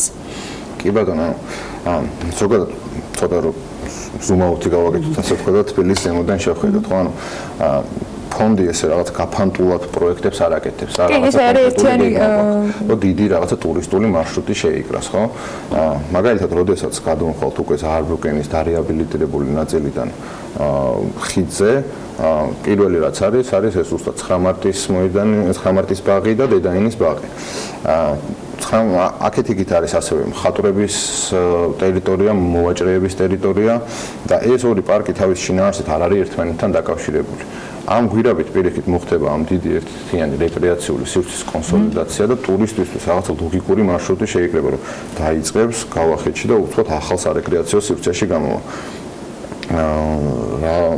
პრინციპში მე ძალიან მომწონს ეს პროექტი, იმიტომ რომ თავის მხრივ კიდე ისეთი ინფრასტრუქტურას ითვალისწინებს ეს ხიდი, რომელიც აუცილებელია იქ ფუნქციონირების, იმიტომ ტურისტს რა ჭირდება, ტურისტს ჭირდება თქვა სავალუტო ჯიხური, რეტერატი, რომელიც იქ ადგილზე არ იყო. ეს ხიდი თავისი ჯიბეებით შეიძლება ეს ყველაფერი გაითვალისწინო, ისე რომ უფრო კომერციულ ფართებსაც გულისხმობს, მათ შორის ეს ახალი პროექტი, რომ დაემატება ამ ტერიტორიას? რამდენად იქნება კომერციალიზაცია ამის რთული სათქმელია, ეს უფრო ისეთი ფუნქცია იქნება იგივე მაგალითად სავალუტო ჯიხური, შეიძლება კი რაღაც კომერციული ღირებულება ამას კონდეს, მაგრამ ამის მთავარი ღირებულება ის არის, რომ ტურისტი შეძლებს თქვა თანხის გადახურდავებას და მეტი თანხის დახარჯვას თბილისში. და არა ისო თვითონ ამის გაქირავებით, რომ რაღაც ისეთ შემოსავლებზე ვისაუბროთ. თუ პროექტებზე რახან საუბრობთ, სამომავლო პროექტებზე, რომელიც იგეგმება ფონდის მხრიდან 2020 წელს, თუ არის რაიმე პროექტი შემუშავებული, იგივე რიყის დოქებთან დაკავშირებით, ანუ რაიმე თუ იგეგმება ამ მიმართულებით? რიყის დოქები რამდენადაც ვიცი დღეს ეკონომიკის სამინისტროს საკუთრება არის, ნამდვილად არ მაქვს ინფორმაცია ამაზე, რამე იგეგმება თუ არა, ყოველ შემთხვევაში ფონდის ჩართულობა ამაში ამ ეტაპზე არ არის. და არც იგეგმება. ნახოთ, ჯერჯერობით არა. თუ რაიმე გადაწყდა, სიამოვნებით ჩავერთვებით ამ პროექტს. უბრალოდ ფონდი, ასე ვთქვათ, ძალიან ბევრ ფრონტზე არის გაშლილი, იმიტომ რომ პროექტებზე, როდესაც საუბრობთ, მაგალითად, ორბელიანის მოედანზე გუდიაშვილის ქუჩა უნდა დავიწყოთ ახლა პროექტირებებზე, გვაქვს ასე ვთქვათ, მუზეუმების ქუჩას რომ ეძახიან, გუდიაშვილის მოედანი, რომელიც, მართლა უნიკალური მოედანია, იმიტომ რომ მაგალითად, როდესაც ძველი თბილისის ვათარიღებდით, ვთქვათ, მე-19 საუკუნით იქ ფენები აღმოვაჩინეთ ნაქალაქ არის, რომელიც მე-17 საუკუნით თარიღდება და ეს ისტორიკოსებისთვის კიდე ცალკე რაღაცა ახალი აღმოჩენა არის. ასევე გვაქვს ძალიან ბევრი საინტერესო ინდივიდუალური ძეგლი სხვადასხვა ადგილას, რომელიც ამ ძირითადად ამ ტურისტული დიდი მარშრუტის რაღაცა ფეხით სასიარულო რადიუსში არის მოქცეული, რაღაც ერთიან კონცეფციაში შეიკრას. და ერთ-ერთი ყველაზე მასშტაბური პროექტი, რომელსაც ეხლა რეალურად ვაკეთებთ კვლევას, რომ კონსტრუქციულად რამდენად განხორციელებადი არის, ეს არის გორგასალის ქუჩის მოდერნიზაცია. და რა გულისხმობს ეს? გორგასალის ქუჩას აქვს პოტენციალის, რომ მანქანები ჩავიდეს მიწის ქვემოთ და ზემოდან მოეწყოს ძალიან დიდი რეკრეაციული სივრცე და საჯარო თავშეყრის ადგილები. ეხლა უკვე პროექტი რაიმე არსებობს თუ ეს ჯერჯერობით იდეის დონეზე? ეს რა თქმა უნდა არის იდეა, მაგრამ მუშავდება ამაზე უკვე რაღაც კონცეპტუალური ხედვა შევიმუშაოთ, რომ ყველა ასე ვთქვათ დაინტერესებული პირის ინტერესი შეჯერებული იყოს და ასევე ეს არის ურთულესი საინჟინრო პროექტი რა, რამდენად რეალური არის, იმიტომ რომ იქ ბევრი სხვა კომუნიკაცია გადის, კოლექტორი არის საკმაოდ დიდი დიამეტრის, ასევე შეიძლება რაღაც არქეოლოგიები იყოს, ბევრი ხენარგავები არის, რომელიც ძალიან რთულია ამ ხენარგავების შენარჩუნებით და მორი გვირაბის გაკეთება. შესაბამისად ეს ყველაფერი დეტალურად, როდესაც დაპროექტება, შემდეგ უკვე ვიტყვით, რამდენად რეალურია თვითონ განხორციელება. მაგრამ თვითონ პროექტი ძალიან მასშტაბურია და ძალიან დიდი სიკეთის მომტანი იქნება ჩემი აზრით. წარმატებებს გისურვებთ, ალექსანდრე. საკმაოდ ბევრი საქმე გაქვთ ფონდს სამომავლოდ, ჩვენ ვისაუბრეთ როგორც მიმდინარეზე, ასევე სამომავლო გეგმებზე, ასე რომ წარმატებები თბილისის განვითარების ფონდს ალექსანდრე ტოგონიძე სტუმრობდა საქმიანი დილას თბილისის განვითარების ფონდის ხელმძღვანელი. მადლობა ნინიშენ და ჩვენ სტუმარს საინტერესო საუბრისათვის. კვირას 14 ივლისში დილის 11 საათიდან თაწმიდის პარკი ნაყინის ფესტივალს უმასპინძლებს. მოხმარებელს ადგილზე ნაყინის 20-მდე კომპანიის პროდუქციის დაგემოვნების შესაძლებლობა იქნება. ფესტივალი მთელი დღის განმავლობაში გაგრძელდება და სხვადასხვა აქტივობით იქნება გაჯერებული. რა უნდა მოიკითხოთ კვირას თაწმიდის პარკში? ამაზე უფრო მეტ ინფორმაციას გუშინ ანუკა ჭოხაძე აგროვებდა თქვენთვის და ნაყინის მოყვარულებისთვის სიუჟეტიც მოამზადა.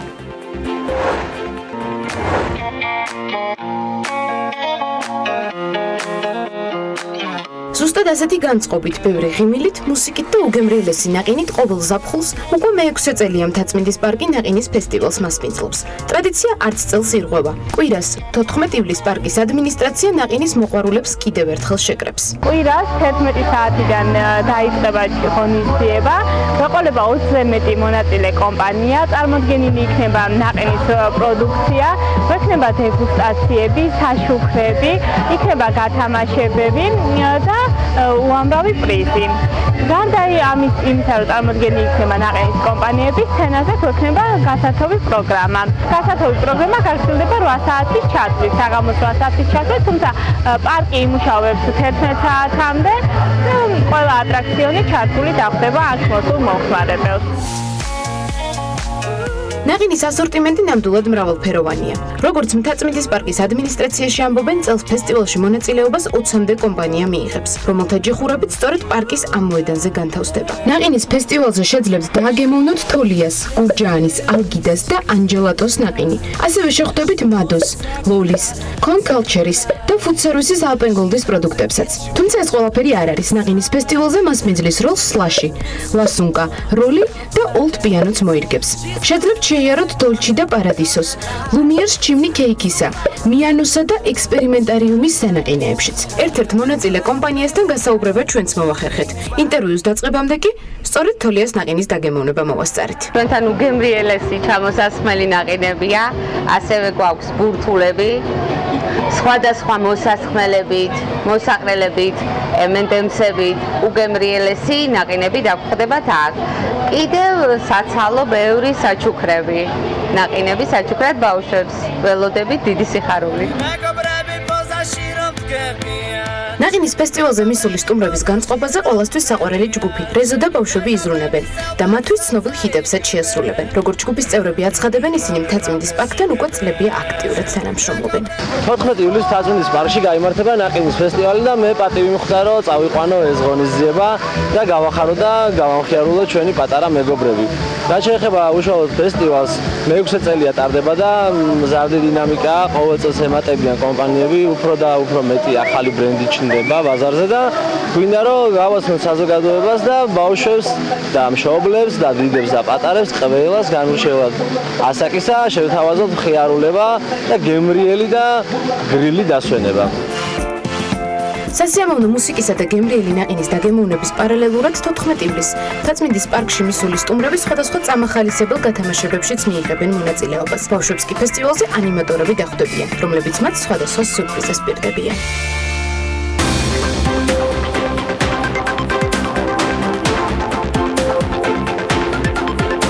2018 წელს ევრობანკმა საქართველოში რეკორდული ინვესტიცია განახორციელა 1200 პროექტში 25 მილიარდი ევროს ინვესტირება მოხდა. განცხადება ამასთან დაკავშირებით ევროპის რეკონსტრუქციის და განვითარების ბანკის ვიცე-პრეზიდენტმა აღმოსავლეთ პარტნიორობის პირველ საინვესტიციო ფორუმზე გუშინ გააკეთა.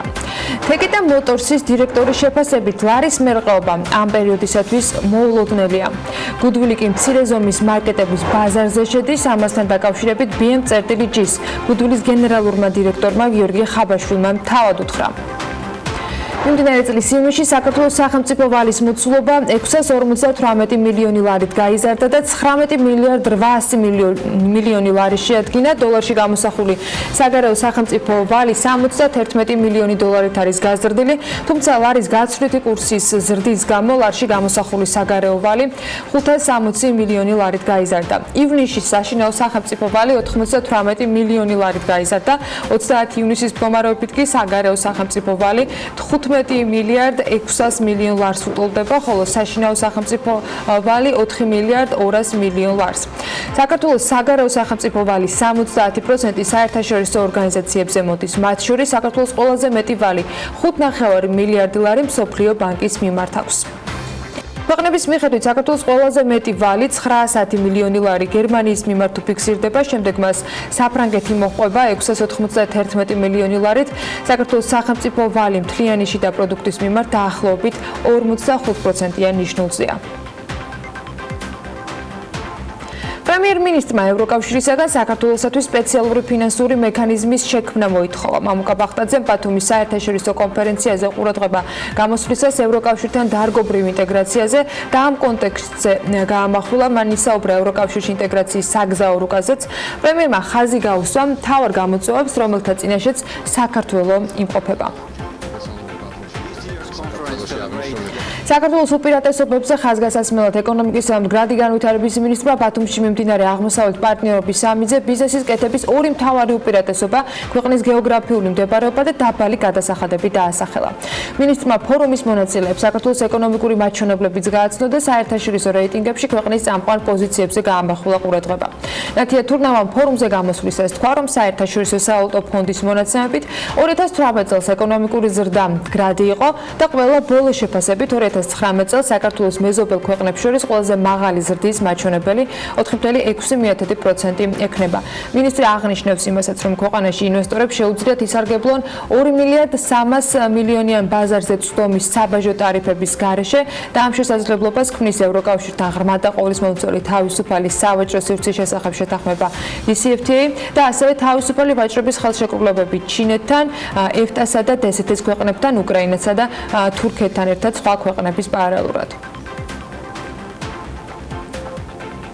ჩვენი მთავრობის ძირითადი ხედვა და მიზანია ეკონომიკური განვითარების უსაფრთხოებისა და დემოკრატიის უზრუნველყოფა, ამბობს ნათია თურნავა. ეკონომიკის და მდგრადი განვითარების მინისტრი პანელის მონაწილეებს გუშინ საქართველოს მთავრობის ეკონომიკური პოლიტიკის და მთავარი პრიორიტეტების შესახებ აცნობდა ინფორმაციას. მან თქვა, რომ საქართველო არ არის მდიდარი ბუნებრივი რესურსების თვალსაზრისით და შესაბამისად ეკონომიკა მთლიანად ღიაობასა და პირდაპირ უცხოური ინვესტიციებისათვის ხელსაყრელ გარემოზე მუშაობის შექმნას ეყრდნობა, ასევე სტაბილური და პროგნოზირებადი პოლიტიკური გარემოს შენარჩუნებას და ტექნოლოგიებსა და ცოდნაზე დაფუძნებული ეკონომიკისაკენ სწრაფვას.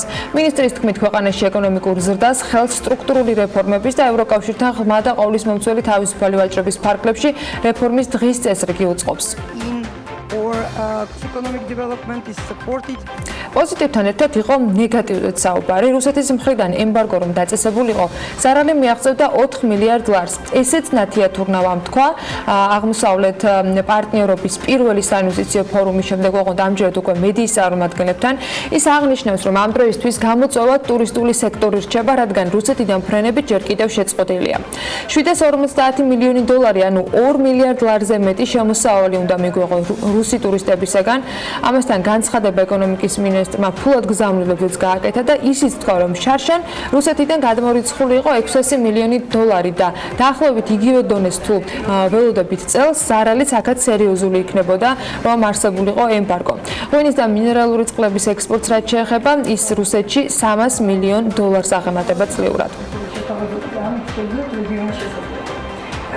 რაც შეეხება ფულად გადმორიცხვებს, საქართველოს რუსეთს შორის ფულადი გზავნილების მოცულობა ზოგადად მცირდება. ეროვნული ბანკის მონაცემებით 2019 წლის 5 თვეში რუსეთიდან ქვეყანაში 163 მილიონ 773,000 დოლარია გადმორიცხული, რაც უცხოეთიდან განხორციელებული ფულადი გზავნილების საერთო მოცულობის 24.7%-ია. 2018 წლის იმავე პერიოდში რუსეთიდან საქართველოში 174 მილიონ 558,000 დოლარი იყო გადმორიცხული, რაც ეხება საქართველოსთან რუსეთში გადარიცხულ თანხებს, 2019 წლის 5 თვეში ჯამურად 30 მილიონ 827,000 დოლარი გადაირიცხა, რაც ქვეყნიდან განხორციელებული ფულადი ტრანზაქციების საერთო მოცულობის 33.7%-ია. ჩვენ ვიზიარებთ ევროკავშირის სტრატეგიას და პრიორიტეტებს და ჩვენთვის ძალიან მნიშვნელოვანი აღმოსავლეთ პარტნიორობის 6 ქვეყანასთან თანამშრომლობა ევროპის საინვესტიციო ბანკის ვიცე-პრეზიდენტმა ვაზილ ხულდაკმა ბათუმში გამართული აღმოსავლეთ პარტნიორობის პირველ საინვესტიციო ფორუმზე სიტყვით გამოსვლისას აღნიშნა ეს. ინფორმაციას ეკონომიკის სამინისტრო ავრცელებს ამასთან დაკავშირებით და აღნიშნული ამ ინფორმაციაში, რომ ხულდაკი ამბობს, რომ ამ ქვეყნებში ბოლო 10 წლის მანძილზე 9 მილიარდი ევროს ინვესტიცია განხორციელებული, მათ შორის საქართველოს ყველაზე მსხვილი მიმღებია ერთსულ მოსახლეზე მიღებული ინვესტიციების მიხედვით. თბილისის მერია ვაკის პარკის რეაბილიტაციას გეგმავს. პარკის რეაბილიტაციის წინა საპროექტო კვლევის ფუნქციური ზონირებისა და დენდროლოგიის საპროექტო დოკუმენტაციის შედგენის მომსახურების შესყიდვის მიზნით კი ტენდერი გამოცხადდა. სატენდერო პირობების მიხედვით წინადადებების მიღება 24 ივლისს უნდა დასრულდეს. შესყიდვის სავარაუდო ღირებულება კი 520,000 ლარია. სატენდერო დოკუმენტების მიხედვით პროექტის ძირითად მიზანს წარმოადგენს ვაკის პარკისთვის შეიქმნას რეაბილიტაციის პროექტი მნიშვნელოვანი ჩარევების და გადაკეთებების გარეშე. განსათვალისწინებელია ისიც, რომ პარკის ისტორიული იერსახე უნდა შენარჩუნდეს მოთხოვნების თანახმად და პრიორიტეტულია კომფორტული და უსაფრთხო გარემო შექმნა ბავშვებისათვის, ახალგაზრდებისათვის, ხანში შესული ადამიანებისათვის შესაბამისი ზონების მოწყობასთან ერთად. რისი გაკეთება იგეგმება მტკვრის სანაპიროზე გამარჯვებული პროექტი ამასთან დაკავშირებით უკვე ცნობილია. ამასთან დაკავშირებით ტენდერი 10 მაისს გამოცხადდა. სატენდერო პირობების მიხედვით კი შესყიდვის სავარაუდო ღირებულება 371,700 ლარი იყო. თუმცა გამარჯვებული პრეტენდენტის მიერ შეთავაზებული თანხა 371,500 ლარს აღწევს.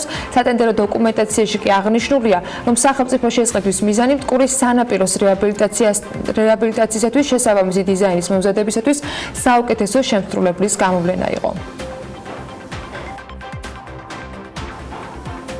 ბათუმში გადაადგილების თანამედროვე საშუალება ელექტროთვით გორიალები გამოჩნდება. კომპანია მაიკაპ ჯორჯიამ თანამედროვე ალტერნატიული გადაადგილების საშუალების ელექტროთვით გორიალას ბიზნესად ქცევაში ჯამში 150,000 ლარის ინვესტიცია ჩადო. მაიკაპ ჯი ამჟამად მხოლოდ ზღვისპირა ქალაქ ბათუმში გამოჩნდა. ამ ეტაპზე ბათუმში მომხმარებლებისათვის ჯამში 24 ელექტროთვით გორიალა იქნება ხელმისაწვდომი. მისი ქირაობის ფასი კი წუთში 35 თეთრია. მაიკაპ ჯის კომერციული დირექტორი ამბობს, რომ 2020 წლიდან 200 ცალი ელექტროთვით გორიალა თბილისშიც იქნება. სახელმწიფო აუდიტის სამსახური აუდიტორული საქმიანობის გამოცდილებას უკრაინის, აზერბაიჯანის, სომხეთისა და ბელარუსის აუდიტის სამსახურებს გაუზიარებს. აღმოსავლეთ პარტნიორობის პროგრამის ფარგლებში ურთიერთთანამშრომლობის მემორანდუმს თბილისში გენერალურმა აუდიტორებმა მოაწერეს ხელი. სახელმწიფო აუდიტის სამსახური საქმიანობის სხვადასხვა მიმართულებაზე ცოდნის და გამოცდილების გაზიარების გარდა პროექტის პარტნიორ ქვეყნებთან ერთად ჯანდაცვის და გარემოს უსაფრთხოების საკითხებზე ერთობლივ პარალელურ აუდიტებს ჩაატარებენ. ჩვენ გავცვლით ცოდნას და გამოცდილებას, ჩვენ კოლეგებთან გაუზიარებთ, ასევე არის ანალიტიკური აქტივობა გათვალისწინებული და ჩვენთვის რაც ყველაზე საინტერესო და მნიშვნელოვანია, მივიღებთ მონაწილეობას ერთობლივ პარალელურ აუდიტებში ეფექტიანობის კუთხით. თქვენ იცით, რომ ჩვენი ევროპელი პარტნიორების დახმარებით და მხარდაჭერით ჩვენ არაერთ საერთაშორისო პროექტში უკვე მივიღეთ მონაწილეობა. ბატონ პროექტი ვიმედოვნებთ, რომ დღეს დაწყებული პროექტის დახმარებით ჩვენი ქვეყნის მთავრობებს ისეთ რეკომენდაციებს მივცემთ, რაც მათ გადამხდელების თანხების ეფექტურ და სწორ გამოყენებაში დაეხმარება. ჩვენ დღეს შევთანხმდით ერთობლივ აუდიტზე. პარალელური აუდიტები ჩატარდება ჯანდაცვის მიმართულებაზე, ასევე ვიმუშავებთ მეტროლოგიის სტანდარტებზე, რაც მნიშვნელოვანია გარემო შეფასებისას. ჩვენი მუშაობით გვინდა მთავრობას დავანახოთ, რომ აუდიტის რეკომენდაციების შესრულება მათთვისვე იქნება გამოსადეგი და ხელსაყრელი. ეს ეხმარება მათ არსებული ბიუჯეტის გონივრულად გამოყენებაში. საჯარო რეესტრის ეროვნული სააგენტოს ინფორმაციით მიწის რეგისტრაციის რეფორმის ფარგლებში უფასო სერვისების მიღების გზით მოქალაქეებმა 27,600,000 ლარზე მეტი დაზოგეს პირადი დანახარჯებიდან. რეფორმის ფარგლებში კი მოქალაქეებისათვის საკუთრების უფლების რეგისტრაციისათვის საჭირო ყველა პროცედურა შესაბამისი განაცხადის და აზომვითი ნახაზის წარმოდგენის შემდეგ საჯარო რეესტრის ეროვნული სააგენტო თავად ახორციელებს. მიწის რეგისტრაციის რეფორმა 2016 წლის 1 აგვისტოდან არის დაწყებული და ამ დრომდე უკვე დარეგისტრირებული არის 684,000-ზე მეტი განაცხადი. სადაზღვევო ბაზარი იზრდება. 2018 წელს სადაზღვევო კომპანიების მიერ მოზიდული პრემიის მოცულობა 92 მილიონი ლარით გაიზარდა. შედეგად კი სექტორის ზომამ 9 მილიარდ ლარს გადააჭარბა ჯამურად. სადაზღვევო კომპანიების რეიტინგის შესახებ შოთა ტყეშელაშვილის სტატიას Forbes Georgia-ზე შეხვდებით. თემის სატელევიზიო მიმოხილვით კი ახლა თათია ჩაფიჩაძე უნდა შემოგვიერთდეს. თათია, დილა მშვიდობისა, რომელი კომპანიები არიან მოწინავე პოზიციებზე პრემიებისა და მოგების მიხედვით და როგორი იყო ბაზრის განაწილება გასულ წელს, ანუ 2018 წელს. კიდევ ერთხელ მოგესალმებით. თავდაპირველად გეტყვით, რომ ამ დროისთვის ქვეყანაში სულ 17 სადაზღვევო კომპანიაა რეგისტრირებული და როგორც უკვე აღინიშნა, მათ მიერ მოზიდული პრემიის მოცულობა გასულ წელს 92 მილიონი ლარით გაიზარდა. შედეგად სექტორის ზომამ 9 მილიარდ ლარს გადააჭარბა და 534 მილიონ ლარს მიაღწია. ბოლო წლებში სადაზღვევო ბაზრისთვის ყველაზე მძიმე პერიოდი 2013-2014 წლები იყო, როდესაც საყოველთაო დაზღვევის სისტემის ამოქმედების გამო ის დაახლოებით 40%-ით შემცირდა. ბაზარმა ზრდა 2015 წლიდან დაიწყო, როდესაც დაზღვევის სხვა სექტორების განვითარებასა და საყოველთაო ჯანდაცვის სისტემის რეფორმასთან ერთად კერძო სადაზღვევო ბაზარებს პოლისებზე მოთხოვნა გაიზარდა. სწორედ ამის შედეგი იყო ის, რომ 2012 წელს არსებულ 515 მილიონს ბაზარის ზომა მხოლოდ 2018 წელს გადააჭარბა. მოზიდული პრემიების მიხედვით პირველი ადგილი GPI Holding-მა დაიკავა, გასული წელი კი ყველაზე მომგებიანი სადაზღვევო კომპანია ალდაგისთვის აღმოჩნდა. 2018 წელს კომპანიების მოგებისა და მოზიდული პრემიების შესახებ დეტალები უკვე შეგვიძლია ვნახოთ ჩვენს მიერ მომზადებულ სიუჟეტში. 2018 წელს ქვეყანაში 17 სადაზღვევო კომპანია იყო რეგისტრირებული, რომელთა მიერაც მოზიდული პრემიის მოცულობა გასულ წელს 92 მილიონი ლარით გაიზარდა. მოზიდული პრემიების მიხედვით პირველ ადგილს 102.715 ლარი GPI Holding-ი იკავებს. მასთან ერთად სამეულში 86.367 ლარით ალდაგი და 63.740 ლარით სადაზღვევო კომპანია იმედიელია. პრემიების პორტფელში ბოლო პოზიციებს სადაზღვევო კომპანია ტაო ჰუალინგ დაზღვევა და საერთაშორისო სადაზღვევო კომპანია კამარა იკავებენ. თუმცა თუ მათ მიერ მოზიდული პრემიების რაოდენობის პროცენტულ ზრდას გადავხედავთ, ვნახავთ, რომ ყველაზე მეტი 7424%-იანი ზრდა სწორედ სადაზღვევო კომპანია ტაოს აქვს. 187%-ით გაიზარდა რისკების მართვისა და სადაზღვევო კომპანია Global Benefit Georgia, ხოლო ამ მიმართულებით მესამე პოზიცია 173%-იანი ზრდით საქართველოს სადაზღვევო ჯგუფმა დაიკავა. პრემიების მოცულობა შეუმცირდა PSP დაზღვევას, კამარას, ალდაგსა და დაზღვევის კომპანია ქართუს. პრემიების თითქმის 240 მილიონი ჯანმრთელობის დაზღვევაზე მოდის. 83 მილიონი ლარით მეორე ადგილზეა ქონების დაზღვევა. 73 მილიონით კი მესამე პოზიციას ავტოტრანსპორტის დაზღვევის ბაზარი იკავებს. 2018 წლის მოგების რეიტინგში პირველი ადგილი თითქმის 17 მილიონი ლარით სადაზღვევო კომპანია ალდაგმა დაიკავა. 7 მილიონზე მეტი იყო TBC დაზღვევის მოგება. მესამე პოზიციაზე კი 5 მილიონზე მეტი სადაზღვევო კომპანია GPI Holding-ი იმყოფებოდა. მოგების მიხედვით მე-14, მე-15 და მე-16 პოზიციებს ინაწილებენ Global Benefit Georgia, ქართუ და პრაიმი. აღსანიშნავია, რომ 17 კომპანიიდან გასული წელი მოგებით 16 კომპანიამ დაამთავრა. ერთადერთი გამონაკლისი IC ჯგუფი იყო. საქართველოს ნავსადგურებში ტვირთბრუნვის გაზრდის ხელშეწყობისათვის ეკონომიკის და მდგრადი განვითარების სამინისტროს და საზღვაო ტრანსპორტის სააგენტოს ინიციატივით გემთმფლობელებს მნიშვნელოვანი შეღავათები დაუწესდათ. რაც ცვლილებები შედის სააგენტოს საფასურის წესში, ვის ეხება და რა გათვლები აქვს სააგენტოში, ამ თემაზე სასაუბროდ გვერდება თამარ იოსელიანი, საქართველოს საზღვაო ტრანსპორტის სააგენტოს დირექტორი საქმიანი დილის ეთერში. მოგესალმებით, გალბატონ თამარ. მადლობა იმისთვის, რომ ხართ დილიდან ჩვენთან ერთად. მოდით აგვიხსენით თავად ამ აგვიხსენით, რას ნიშნავს ის შეღავათები, რომელსაც ტრანსპორტის სააგენტო გულისხმობს და ვის შეეხება? ძალიან დიდი მადლობა მოწვევისთვის და ამ თემის გაშუქებისთვის. აქამდე არსებული წესების თანახმად, ჩვენს ნავსადგურებში მომსვლელ გემების შემოსვლისას ყოველ ჯერზე სრული საფასური უნდა გადაეხადათ. რის გამოც გემთმფლობელები თავს არიდებდნენ ტვირთების სხვადასხვა ნავსადგურებში, ბათუმი, ფოთი, ყულევი დაცლას და შესაბამისად რაც ტვირთების მიმღები კომპანიებისათვის უკმაყოფილებას იწვევდა. აქედან გამომდინარე, ეკონომიკისა და მდგრადი განვითარების სამინისტრომ და საზღვაო ტრანსპორტის სააგენტომ მიიღო გადაწყვეტილება, რომ საფასურის წესში შეგვეტანა ცვლილება და შესაბამისად პირველად შესვლისას მოუწევთ სააგენტოს მიერ გაწეული მომსახურების სრული საფასურის გადახდა, ხოლო შემდგომ ნავსადგურში შესვლისას 50%-ით შეუმცირდებათ საფასური მათ. დაახლოებით რა წილით შეამცირებს ეს საერთო შემოსავალს და რა პროცენტულ წილს თქვათ შეეხება ეს შეღავათები იმ გემებისა, რომლებიც ნავსადგურებში შემოდიან? ეს იყო მინდა აღვნიშნო ისიც, რომ ამ ინიციატივით თვითონ ნავსადგურებით შემოვიდნენ და შესაბამისად მათაც აქვთ გათვლები ამ მიმართულებით. ასევე მინდა აღვნიშნო, რომ 2019 წელს პირველი 5 თვის მონაცემებით ნავსადგურებში კონტეინერების ტვირთბრუნვა გაზრდილია და დაახლოებით 34%-ით გვაქვს ჩვენ ზრდა. რაც შეეხება გენერალურ ტვირთების რაოდენობას, წინა წლის ანალოგიურ პერიოდთან მიმართებაში ჩვენ დაახლოებით 36%-ით გვაქვს მატება. ნაყარტვირთების შემთხვევაში ჩვენს ნავსადგურებში ფიქსირდება დაახლოებით 8%-იანი მატება. შესაბამისად, ჩვენ ამ გათვლებზე დაყრდნობით დამატებით კიდევ ინცენტივების შემუშავება დავიწყეთ და ეს არის ერთ-ერთი იმ ინცენტივების ნაწილი, რომელიც უკვე ძალაში შევიდა და შესაბამისად გემთბობელებს და გემებს ჩვენ ნავსადგურებში მომსვლელ გემებს უკვე აქვთ ამ შეღავათებით სარგებლობის საშუალება. ამ საერთო გადაზიდვებს აუცილებლად დავუბრუნდებით, თუმცა მაინტერესებს რისი წამახალისებელი შეიძლება აღმოჩნდეს.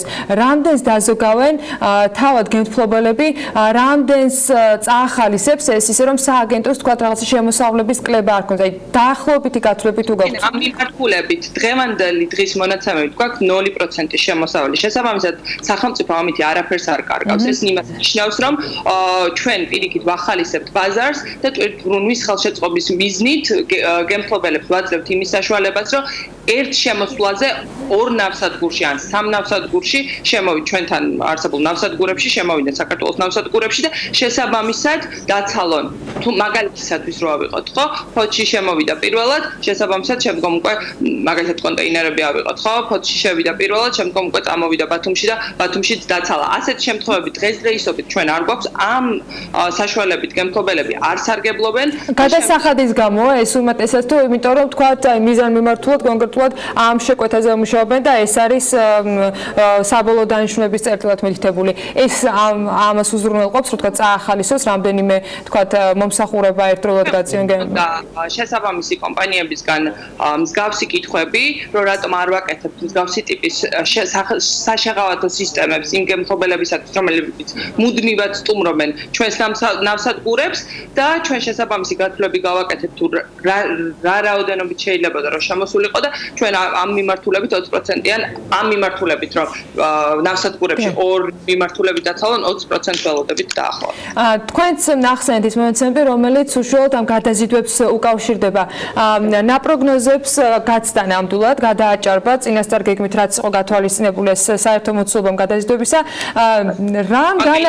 რამ განაპირობა ეს ზრდა და ძირითადად რა ტიპის ტვირთებზე არის მატება დაფიქსირებული? ძირითადად ჩვენ გვაქვს მატება ნაყარტვირთზე, გენერალურ ტვირთზე და კონტეინერებზე. კონტეინერებზე როგორც აღნიშნა გვაქვს დაახლოებით 53%-იანი ზრდა, გენერალურზე გვაქვს 36%-იანი ზრდა, პირველი 5 თვის მონაცემებს გეუბნებით მე იანვარ-მაისის და ნაყარტვირთის შემთხვევაში ჩვენ გვაქვს 8.5 დაახლოებით 8%-იანი ზრდა. 2018 წლის მონაცემებით ძალიან საინტერესო იყო, იმიტომ რომ ამ მიმართულებითაც ჩვენ საკმაოდ ასე ვთქვათ გაიზარდა ჩვენთან ტვირთბრუნვა, კონტეინერებში დაახლოებით 15% გქონდა ზრდა, გენერალურ ტვირთში დაახლოებით 64% გქონდა ზრდა და მაშინ რა ქვია ნაყარტვირთში დაახლოებით 13%-იანი ზრდა გქონდა ჯამში და რა ვიცი ჩვენ ვფიქრობთ რომ ამ მიმართულებით კიდევ მუშაობთ იმისათვის რომ ნავსადგურებთან ერთად რა თქმა უნდა თქვენ იცით რომ კერძო კომპანიები მართავენ ნავსადგურებს და შესაბამისად სატარიფო პოლიტიკას სახელმწიფო ვერ არეგულირებს. აქედან გამომდინარე ჩვენ ნავსადგურებთან ერთად მუშაობთ იმისათვის რომ ჩვენი ნავსადგურები გავხადოთ უფრო კონკურენტულარიანი, ვიდრე დღეს არიან ბაზარზე და შესაბამისად ამ მიმართულებით ყველა ჩართულ მხარესთან ერთად მუშაობს. ამას კიდევ ხელს შეუწყობს ჩვენს მიერ დაანონსებული ერთი ფანჯრის პრინციპის დანერგვა, რომელზედაც უკვე ჩვენ გრანტი მოვიპოვეთ ამერიკის საელჩოსგან და feasibility study ანუ ნიადაგის წინასწარი სამუშაოები დაიწყება აგვისტოს თვიდან და ამ მიმართულებითაც ძალიან დიდი ასე ვთქვათ პროგრესი. მე და იმედი მაქვს რომ ეს პროგრესი მუდმივად იქნება მზარდი, მაგრამ იმ რეალობიდან გამომდინარე, რაც დღეს საქართველოში არის დაანონსებული თუ მიმდინარე პროექტები მაქვს მხედველობაში პორტებთან დაკავშირებით, იყო მოსაზრებები და მათ შორის ანაკლის პორტის წარმომადგენლობა არაერთხელ გვიმეორებდა რომ დღეს ჩვენ სპორტებში არის შეზღუდული რაოდენობა მიღების შესაძლებლობის ნაწილში და ეს დაჩქარებული ზრდა, რომელიც ერთის მხრივ კარგია, მეორეს მხრივ უფრო ადრე შეავსებს ჩვენ სპორტებს, ისე რომ ვეღარ მოემსახურებით სურვილის გაზრდის შემთხვევაში შესაბამის ტვირთებს. თქვენ დაახლოებითი პროგნოზი თუ გაქვთ, თუ კი ზრდის ის ტემპი შენარჩუნდა, რაც წელს დაფიქსირდა, მათ შორის გადაჭარბებით დაფიქსირდა, რამდენად იზიარებს ზოგადად იმ გაანგარიშებებს, რაც არსებობდა მედიაშიც, თქვენ შეგხვდებოდათ აუცილებლად, იმიტომ რომ ეს არ არის ერთი და ორი დღის თქვა თემა. Რამდენად იზიარებთ პირველ რიგში ამ გათვლებს და რამდენად ეთანხმებით, რომ შეიძლება 2020 წელზე და 21 წელზე ადრე ჩვენმა პორტებმა ვეღარ მოახერხოს მსურველი კომპანიებისათვის იმაზე მეტი ტვირთის თქვა გატარება, ვიდრე არის თქვა 600 ტეუზე იყო საუბარი მილიონზე. 600 ტეუზე იყო საუბარი. კი ბატონო. დღესდღეობით და დაახლოებით 380 ტეუმდე აღწევს ფლოტი. აქედან გამომდინარე ჩვენი გათვლებით ყოველ შემთხვევაში დღევანდელ და მათი გათვლებითაც შესაბამისად ჩვენ რა თქმა უნდა ამ გათვლებს ვაკეთებთ და ვმუშაობთ იმ მიმართულებით, რომ კონტეინერებზე აქ საუბარი რა თქმა უნდა და შესაბამისად ფუთი და ბათუმი ამ ეტაპისთვის ითვისებს იმ რაოდენობას, რამდენიც არის ბაზარზე მოთხოვნა და შესაბამისად ზრდის შემთხვევაშიც ჩვენ უზრუნველყოფთ იმას, რომ ფოთმა და ბათუმა ამ 2 წლის განმავლობაში მიიღოს ყველა ის ასე ვთქვათ ჩვენი მომხმარებელი, ვისაც სურს რომ ჩვენი ნავსადგურებით მოახდინოს გადაზიდვები. თუმცა რა თქმა უნდა აღნიშნავ, რომ ანაკლი არის უმნიშვნელოვანესი და ჩვენთვის პრიორიტეტია ის, რომ ანაკლი აშენდეს და დროულად გათვლებთან დაკავშირებით ვიდეო უფრო მეტად, ანუ თქვენი გათვლებითაც ფიქრობთ, რომ აი 2020 წლისათვის მაქსიმუმი გაჯერება შეიძლება მივიღოთ არსებული პორტებისა? 21-22 წლისათვის შემინა ესე აღნიშნე. გასაგებია. დიდი მადლობა, წარმატებას გისურვებთ. ბევრი მიმდინარე და ძალიან საინტერესო პროექტებია და დარწმუნებული რომ უახლოეს მომავალში გვექნება შესაძლებლობა მათ შესახებ კიდევ გავაახლოთ ინფორმაცია. თამარი იოსელიანი, საქართველოს საზღვაო ტრანსპორტის სააგენტოს ხელმძღვანელი გვერდებოდა საქმიანი დილის ეთერში. მადლობა მას ტრადიციულად თანამშრომლობისათვის და ინფორმაციის გაზიარებისათვის. ჩვენ წინ სარეკლამო პაუზა გველდება და რამდენიმე წუთში დაგებრუნდებით.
მოწყობილების შემსწავლელი ქართული ონლაინ პლატფორმა linguin.com მომხმარებელს 6 ენის შესწავლას თავაზობს. საინტერესებულ პირს კი შეუძლია როგორც ფასიანი, ასე უფასო კურსები აერჩიოს და მისთვის სასურველ ენას დაეუფლოს. საუბარია ინგლისურ, რუსულ, ესპანურ, გერმანულ, ფრანგულ და იტალიურ ენებზე.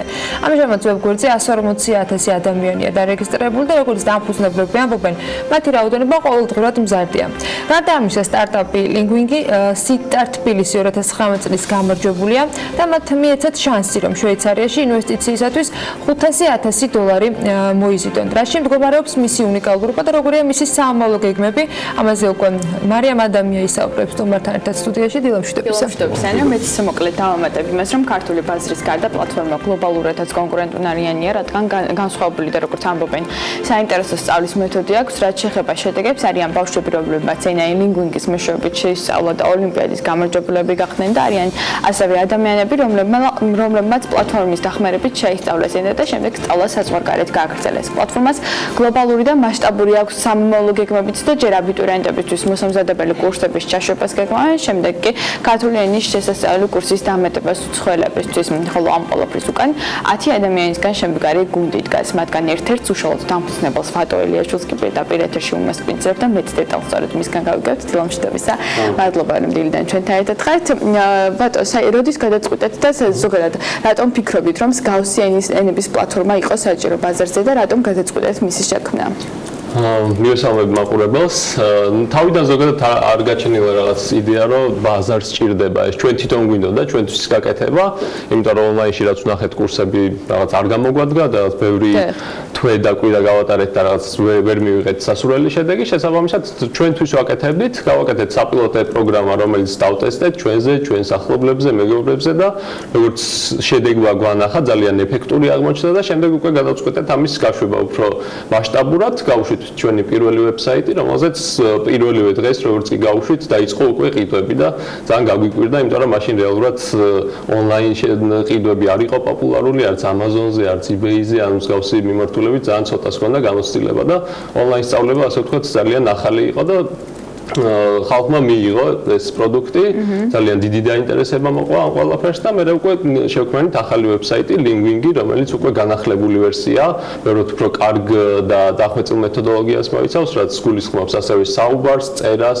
და მთლიანი კურსის დასრულება არის შესაძლებელი საუბრით. რაც არის უნიკალური ამბავი. უფრო კონკრეტულად მინდა რომ ვთქვა, რას გულისხმობს, როგორ ასწავლით და რამდენად ეფექტიანია შედეგად, ანუ ამ დავალებებისა და პროცედურების შემდეგ განმიღებული ცოდნა. კი ბატონო, თვითონ მეთოდი არის დაფუძნებული ინტერაქტიულია, ყოველთვის როცა მომხმარებელი შედის ვებსაიტზე ან აპლიკაციაში, მას უწევს რაღაც ქმედების გაკეთება. ეს ქმედება არის ხშირ შემთხვევაში ან წერა, ან საუბარი, რაც მის მაღალ ჩართულობას იწვევს და არის ასე ვთქვათ ბუნებრივი სწავლის მეთოდი.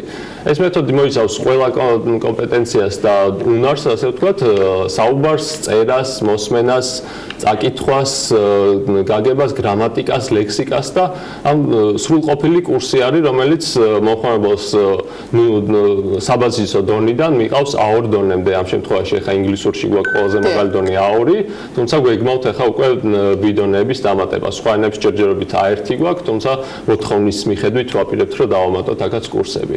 კურსის დასრულება ავტომატიზირებულია, ანუ დამოკიდებულია თვითონ მომხმარებელზე თუ ანუ უსასრულოდ შეუძლია რომ გაგრძელოს.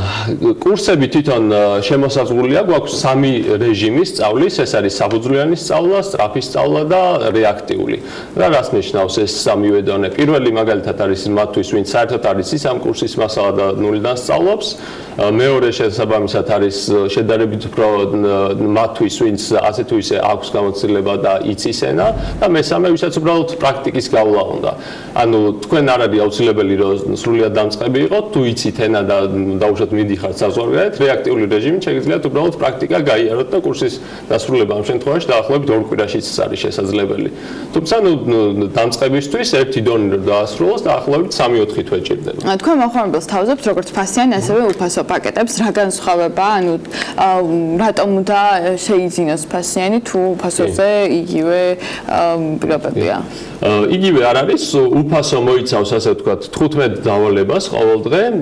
ეს არ არის საკმარისი იმისთვის, რომ მომხმარებელმა სწრაფად ისწავლოს, უფასო გვაქვს იმისთვის, რომ ნახონ ხალხმა გაეცნონ პროგრამას, ნახონ როგორი შედეგი შეიძლება მოყვეს. პირველ დღეს მაგალითად 50 დავალებაა, ყველა ენა შეუძლიათ ყოველთვის მოსინჯონ და ამის შემდეგ უკვე თუ უნდათ რომ სწრაფად ისწავლონ და ყველა ის პრემიუმ ფუნქცია რაც გვაქვს საიტზე იყოს შესული ამ მოდელში, მათ შეუძლიათ იყიდონ პაკეტები, რომელიც საკმაოდ ხელმისაწვდომია. გვაქვს ერთწლიანი პაკეტი, რომელიც მაგალითად სრულიად ერთიანად გადახდის შემთხვევაში ღირს 119 ლარი, ყოველთვიური გადახდის შემთხვევაში ღირს 15 და 80. როგორია შედეგები, ან წარმატებული მაგალითები? კი, წარმატებული მაგალითები, რა თქმა უნდა, ბევრია, ყოველდღე წერენ ჩვენ რევიუების პეიჯი საკმაოდ დატვირთულია ჩვენი Facebook-ზე, შეუძლია ყველა შევიდეს, ნახოს სხვებს რა შედეგები აქვთ. ყოველდღე წერენ და გვეუბნებიან უბრალოდ ახალი დონეების დამატებას, იმიტომ რომ ვინც ასრულებს კურსებს, მე უნდათ რომ გააგრძელონ სწავლა და ჩვენც ვცდილობთ მაქსიმალურად მივყვეთ მომხმარებლის მოთხოვნებს და დავამატოთ ის კურსები, მომხმარებლის მოთხოვნიდან გამომდინარე ამატებთ აბიტურიენტების კი, აბიტურიენტებისთვის სექტემბრიდან სავარაუდოდ გვექნება უკვე B-დონის კურსებიც და ყველა შეიძლება უკვე 0 დონიდან B1 დონემდე ან სავარაუდოდ B2 დონესაც დავამატებთ მოგვიანებით, უკვე ავიდეს და გამოცდებზე საკმაოდ მაღალი ქულები აიღოს. ეხლაც შესაძლებელია რა თქმა უნდა საგამოცდო ტესტების დახმარებით ამზადებთ, აპირებთ რომ მოამზადოთ. მორგებული იქნება გამოცდების ტესტებსაც. ესეც ფასიანი იქნება ალბათ. კი, ესეც ფასიანი იქნება. შეიძლება ასევე რეგიონებში დავგეგმოთ ოფლაინ გაცნობითი გაკვეთილები, ასევე მეცადინეობები, ეს ჯერჯერობით ვფიქრობთ ამაზე, თუმცა შეიძლება გავუშვათ უფრო გლობალურად და გვინდა რომ ყველას გქონდეს შესაძლებლობა რომ ისწავლოს ინგლისური ხელმისაწვდომად და ჩააბარონ გამოცდები და არ გქონდეთ რაღაც იმის პრობლემა რომ გადალახონ.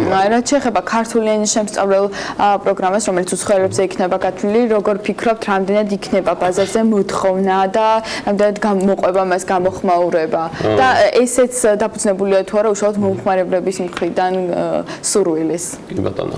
ჩვენ დიდი ხანია ზოგადად გვინდა ქართული ენის შესასწავლი პროგრამის გაკეთება, ამაზე სპონსორებსაც ვეძებთ დღემდე და იმედი გვაქვს რომ გამოჩნდება ვიღაცა ვინც დაგვეხმარება ამ კურსების შექმნაში. მოთხოვნა რა თქმა უნდა მომხმარებლიდან მოდის, უამრავი უცხოელია ვინც საქართველოში ცხოვრობს და მათი მხრიდან არის დიდი მოთხოვნა, ქართველები გვწერენ ვისი ახლობლებიც ან საზღვარგარეთ არიან ან აქ ცხოვრობენ ვისაც უნდა ქართული ენის შესწავლა, ასევე უამრავი სტუდენტი ჩამოდის საქართველოში ვინც სწავლობს აქ და დიდი ხნის მანძილზე და მათაც სჭირდებათ ქართული ენის შესწავლა, ასე ვთქვათ, საკმაოდ დიდი ბაზარია, მართალია შეიძლება ვერ იყოს ისეთ დიდი როგორც სხვა ენები, თუმცა ნიშურია და უნიკალური იქნება, ანუ მსგავსი კურსი არსად არ არსებობს ჯერჯერობით და პირველები ვიქნებით, ვისაც გვექნება ეს შესაბამისად მოთხოვნას ვფიქრობთ რომ ძალიან დიდი იქნება. ჩვენ ვახსენეთ რომ დაახლოებით 180,000 ადამიანი არის რეგისტრირებული ვებსაიტზე. აქედან რამდენი არის აქტიური მომხმარებელი და ანუ ძირითადად რომელ ენებზე არის მოთხოვნა?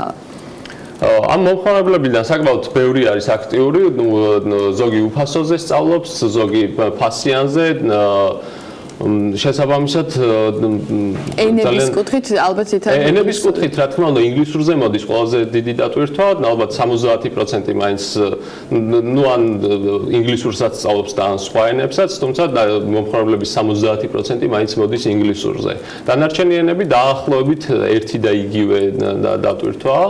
5 ენა გვაქვს ინგლისურის გარდა და დაახლოებით მსგავსი რაოდენობა მომხმარებლების შედის და სარგებლობს სხვა ენებზე. ბატონო, რა იყო მთავარი დაბრკოლება, როდესაც თავიდან ბაზარზე გამოჩნდით, თქვენ გეკითხებით როგორც უშუალოდ დამფუძნებას, ანუ სტარტაპის დამფუძნებას.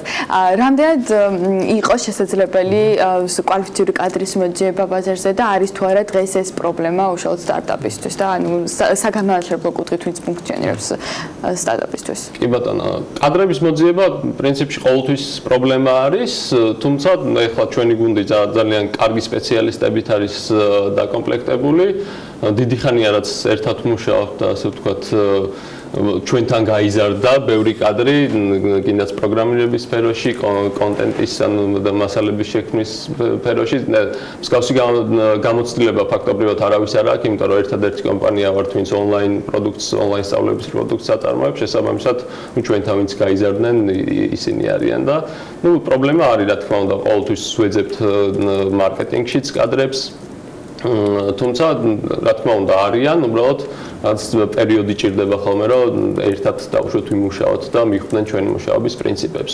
სირთულეებს რაც შეეხება თავიდან ბაზარზე გასვლისას და ეხლაც ერთ-ერთი პრობლემა ის არის რომ უბრალოდ ადამიანები არ არიან მიჩვეული ონლაინ სწავლებას, ონლაინ გადახდებს, ამაზეც რა ვიცი საპორტი გვაქვს საკმაოდ კარგი 24 საათიანი, ლაივ ჩატი გვაქვს, Facebook-ზე შეუძლიათ მოგწერონ, იმეილზე და უამრავი საშუალებაა როგორც შეუძლიათ დაგვიკავშირდნენ და ყველანაირად ვისაც რამე პრობლემა აქვს ან გადახდის, ან სწავლის დაწყების, ან ვერ გაიგო რაღაცა, ყველას ვეხმარებით საკმაოდ ინტენსიურად. რას გეკმავთ სამომავლო, თქვენ ერთ-ერთი კონკურსის გამარჯვებულიც ხართ და რამდენად არის შანსი რომ ესე გლობალური მასშტაბით გაიმარჯვოთ და საბოლოოდ მიიღოთ ის უდიდესი თანხა, რაც არის ჯილდო.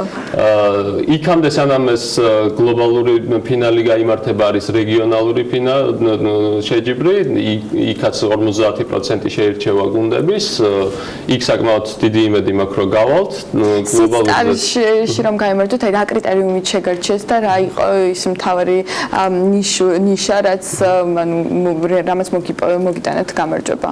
ჩემი აზრით ეს იყო პროგრესი. ჩვენი პროგრესი, მომხმარებლების რაოდენობა, თვითონ პროდუქტის უნიკალურობა და ინოვაციურობა, ჟიური მას შეაფასა ეს პროექტი და მეც რაღაც კომპლიმენტებს გვეუბნებოდნენ, იმიტომ რომ ჩვენ ადრეც ვიყავით ამ პროექტის მონაწილე, თუმცა ადრე ვერ გავედით პირველ ადგილზე და ეხლა შევძელით გამარჯვება და ის პროგრესი, რაც ამ წლების მანძილზე დაგვიგროვდა და გამოცდილება ალბათ. და შეიძლება გლობალური მასშტაბი. გლობალურ ბაზარზე ეხლა მაგალითად ბანგლადეში არის დაინტერესებული ერთი ბიზნესმენი, რომ შეიტანოს ლინგვინგი, სხვა მიმართულებითაც აქტიურად მუშაობთ, იგივე სიცტარი დაგვეხმარება ძალიან და ეხლა სხვა პროგრამის გამარჯვებულიც ვარ და ამერიკაში მივდივარ სექტემბერში, იქაც ვფიქრობთ, რომ პარტნიორებს ვიპოვნით, შესაბამისად ბევრი მიმართულებით მუშაობთ. ეხლა როგორ გავიდეთ უცხოურ ბაზარზე, უკვე მზად გვაქვს რაღაც კურსები, მაგალითად ინგლისურის კურსი უკვე გვაქვს სხვადასხვა ენებიდან და უცხოელებსაც უკვე შეუძლიათ რომ ისწავლონ, ასე რომ მზად ვართ. წარმატებებს გისურვებთ, ძალიან დიდი მადლობა სტუმრობისთვის. ვატო ელიაშვილი ლინგვინგის დამფუძნებელს მას ვიზლობთ პირდაპირ ეთერში და ვსაუბრობდით უცხოენების შესწავლულ პლატფორმაზე, სადაც დღეს დაახლოებით 180,000 ადამიანი არის დარეგისტრირებული და ნებისმიერ ადამიანს შეუძლია რომ ისწავლოს 6 ენა, მათ შორის ინგლისური. მადლობა მარიამ ადამიანს და მის სტუმარს. წარმატებები ლინგვინგ ჩვენ ვადევნებთ თვალს მის ასე თქვა განვითარებას და მის პროგრესს. ცხადია, ჩავეყენებთ საქმის კურსში იმასთან დაკავშირებით თუ რას იზამს ეს სტარტაპი და ეს პროექტი უკვე რეგიონალური მასშტაბით კონკურსზე და შემდეგ უკვე გლობალურ სისტემაზე, სადაც საკმაოდ დიდი ჯილდო, $500,000 არის პრიზი პირველ ადგილისთვის. ჩვენ რეკლამის შემდეგ დაგიბრუნდებით რამდენიმე წუთში საინტერესო თემით დროებით.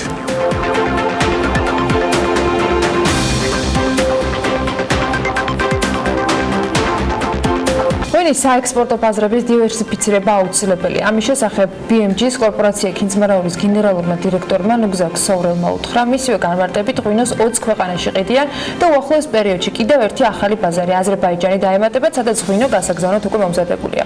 ეს ამონარიდია მასალიდან, რომელიც ჩვენი ვებგვერდისათვის გასული წლის მარტში მომზადდა. მონაცემებით, რა თქმა უნდა, გადასახედი გვაქვს და ამას საქმიანი ეთერში აუცილებლად გავაკეთებთ. დივერსიფიცირების მნიშვნელობა და აუცილებლობა საქართველოსთვის ნებისმიერი კომპანიისთვის, რომ ყოველთვის მნიშვნელოვანი უნდა იყოს და არის ამის კარგი მაგალითი სწორედ კორპორაცია ქინძმარაულია. დღეს სწორედ კორპორაცია ქინძმარაულის გენერალურ დირექტორს მასპინძლობთ ნუგზაკ სოვრელი შემოგვიერთდა საქმიანი დილის სტუდიაში და კომპანიის სიახლეებთან და გეგმებთან ერთად რა თქმა უნდა საუბარს რუსული ბაზრის მნიშვნელობით და მისი წონით დავიწყებთ. გულამშროს ბატონ ნუგზაკ, გამარჯობა შემოგზაინებისთვის. სანამ მოვიკითხავთ თქვენი კომპანიის ასე ვთქვათ უკვე ჩატარებულ სამუშაოს მას შემდეგ რაც ჩვენ ეს ინტერვიუ ჩავწერეთ თქვენთან აზერბაიჯანის ბაზართან დაკავშირებით და სხვა საექსპორტო ბაზრებთან გითხარით ამდენად მნიშვნელოვანია დივერსიფიკაცია და დღეს კომპანიისთვის თქვათ რუსეთის ბაზარზე დამოკიდებულება რა წილი უჭირავს ექსპორტს.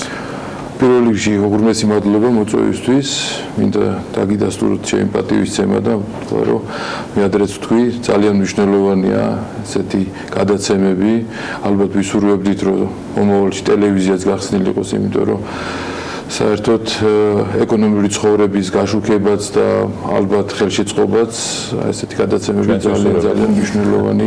მადლობა თქვენ. რაც შეეხება მე პატარა შესწორებას გავაკეთებ, რომ აზერბაიჯანი ჩვენ დავიმატეთ უკვე აი გადაცემის მერე. ეს ძველი ინფორმაცია და ამას გავაახლებ. საკმაოდ საინტერესო ბაზარია და საკმაოდ კარგად იყიდება, მიუხედავად იმისა შეიძლება ვიღაცამ ჩათვალოს, რომ აზერბაიჯანი არ არის ტრადიციული ღვინის მომხმარებელი ქვეყანა, მაგრამ უნდა ითქვას, რომ საბჭოთა კავშირის დროს აზერბაიჯანი ერთ-ერთი დიდი მწარმოებელი ქვეყანა იყო და ამიტომ და ტურიზმის მხრივაც და ფინანსების მხრივაც აზერბაიჯანი ჩვენთვისაც და მე მგონი მთლიანი საქართველოსთვის. რაც შეეხება პირველ კითხვას რუსეთის ბაზარს, მინდა გითხრათ, რომ რუსეთი როგორც არ უნდა იყოს, რჩება საქართველოსთვის ნომერ პირველ ბაზრად, იმიტომ რომ იცით ალბათ 65%-მდე არის ქართული ღვინის გატანა. ჩვენ კომპანიას რაც შეეხება რუსეთში გაგვაქვს 5%-მდე, არა უმეტეს 5%-ის ღვინო. ეს იმიტომ არ ვიძახით, რომ ჩვენთვის რაღაც ეს უპირატესობა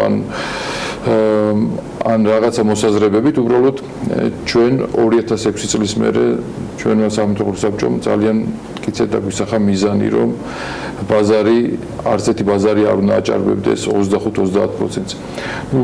ჩვენ ვალდებულები ვართ, რომ მივყვეთ სამთავრობო საბჭოს გადაწყვეტილებას, ამიტომ ჩვენი გადაწყვეტილებაც წავიდა ესე, დღეს არ გვაქვს არც ერთი ბაზარი, რომელიც 20%-ს აჭარბებს ჩვენ პორტფელიში. ანუ ყველა ბაზარი, ანუ იდეაში გარდა თქვით რუსეთსა და 5%-ისა, არც ერთი ბაზარი არ ცდება 20%-ს. ამ შემთხვევაში ბატონო თქვენ ამ სფეროში ხართ ხო ამდენი ხანი ჩართული დიდი გამოცდილება დააგროვეთ ძირითადად რატომ ხდება არჩევანის გაკეთება რუსეთის ბაზარზე კომპანიების მხრიდან არის თუ არა ეს დამოკიდებული იმაზეც რომ ერთი თქო მარტივია ლოჯისტიკური ხარჯები ნაკლებია გასაგებია ცნობადობა არის მაღალი ანუ ხარისხთან მიმართებაში რა ხდება ამ შემთხვევაში გადის თუ არა მაღალი ხარისხის ღვინო თუ პირიქით კომპანიები ამჯობინებენ დაბალი ხარისხის ღვინის გატანს ანუ ესეც мотиваცია თუ არა კომპანიებისთვის დიახ რა თქმა უნდა თავისთავად ალბათ თქვენ კითხვაში უკვე რაღაცა წილით გაეცით კითხვას პასუხი თუმცა უნდა ითქვას რომ ბაზრების ცვლილება ალბათ მოგეხსენებათ რომ საქართველოს მაინც როგორც არ უნდა იყოს ახალგაზრდა ქვეყანა ახალგაზრდა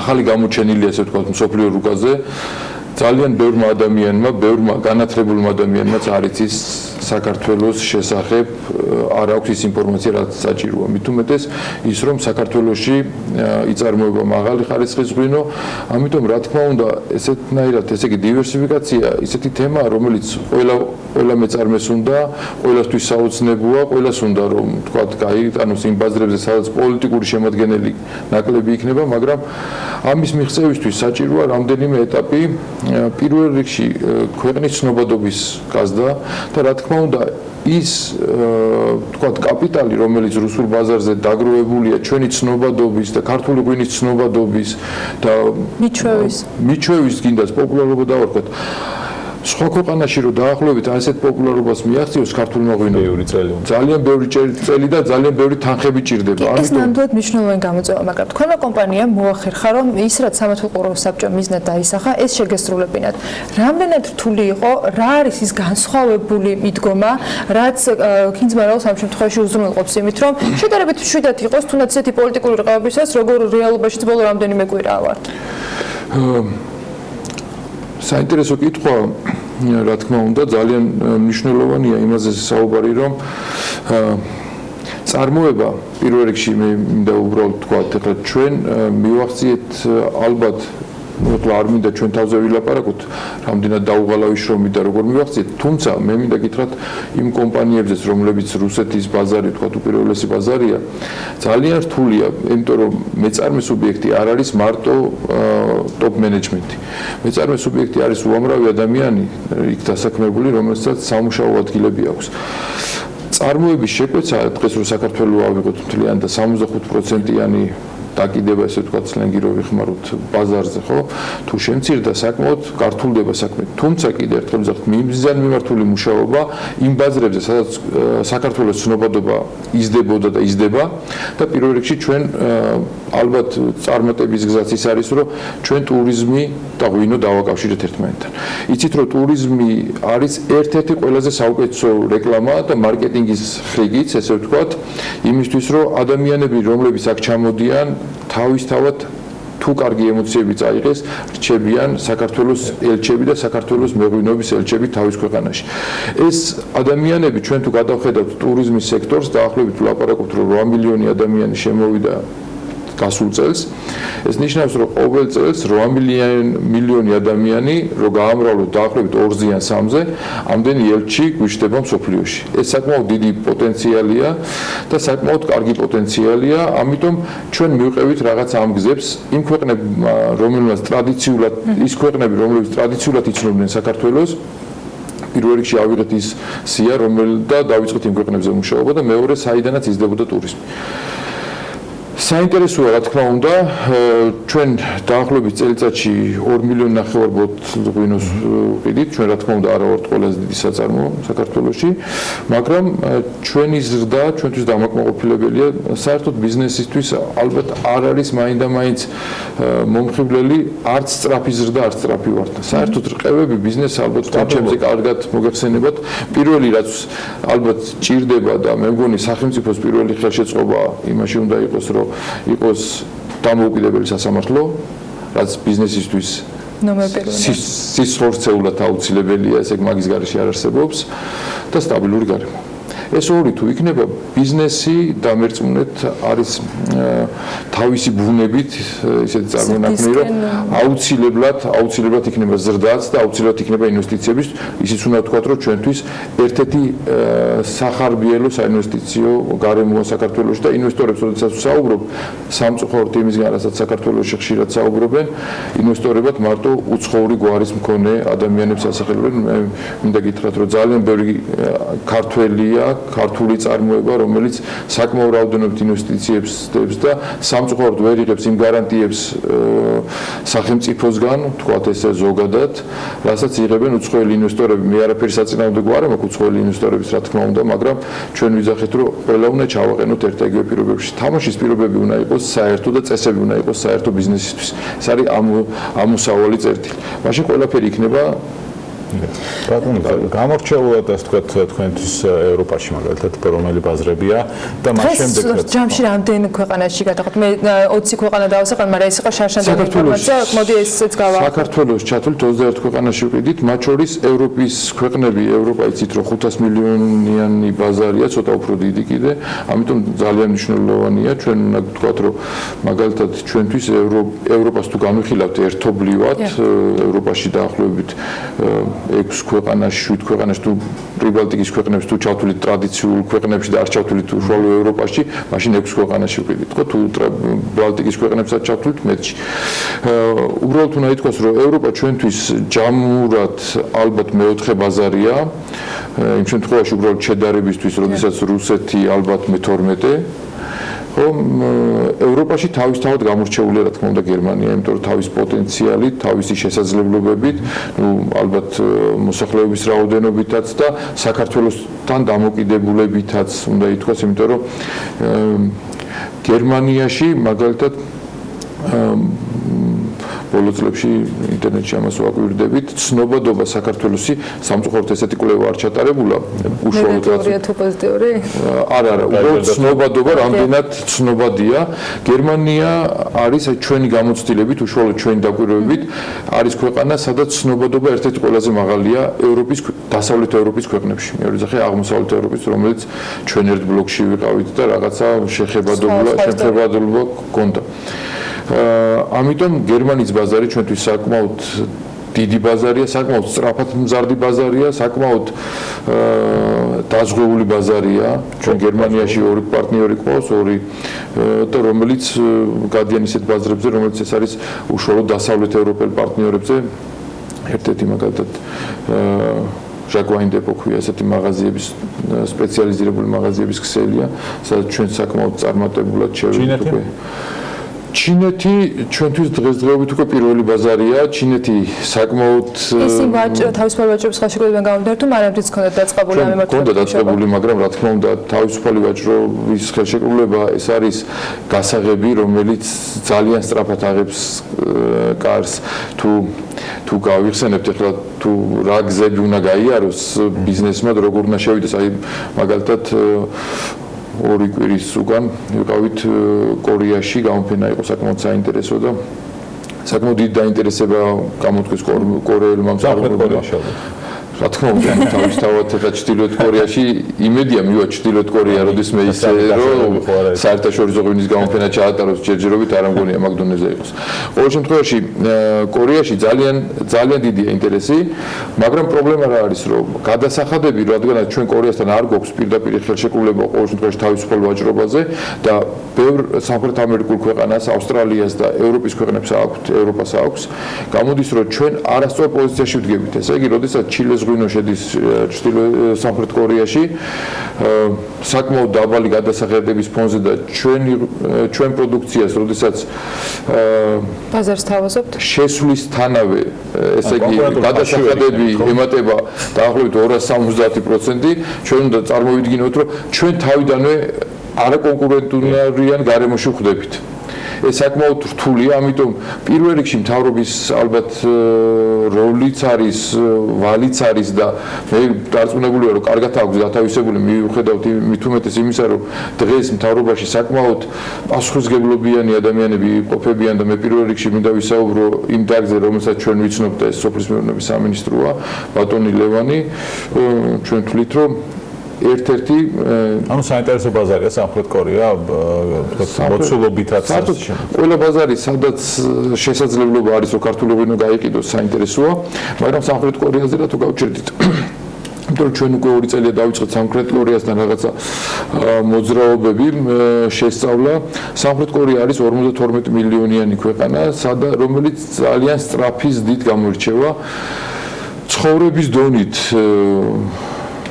შეიძლება ერთსულ მოსახლეზე მთლიანში და პროდუქტით ძალიან ბევრი ევროპულ ქვეყანას აჭარბებს და ცხოვრების დონითაც მათ შორის ძალიან ახლოს არის იაპონიასთან.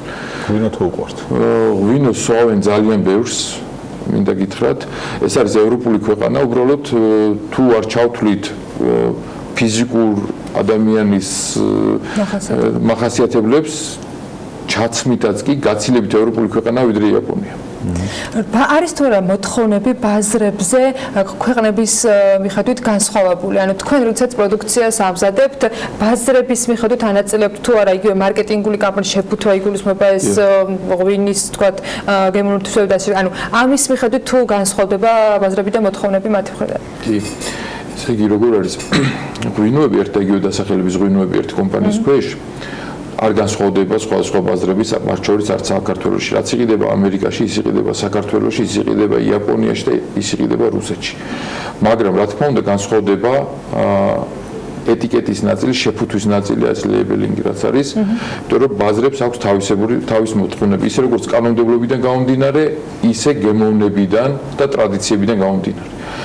მაგრამ ჩვენ ვაწარმოებთ საკმაოდ დიდ ჩამონათვალს პალეტს, ესე ვთქვათ, პროდუქტების, ეს არის დაახლოებით 25-დან 30 პროდუქტამდე და სხვადასხვა ბაზარზე უნდა ითქვას, რომ სხვადასხვა პროდუქტები გადის უბრალოდ. ის კი არა, რომ მუკუზანი, ვთქვათ, გერმანიაში და საქართველოში ან გერმანიაში და ბელარუსში სხვადასხვა გადის. არა, რა თქმა უნდა.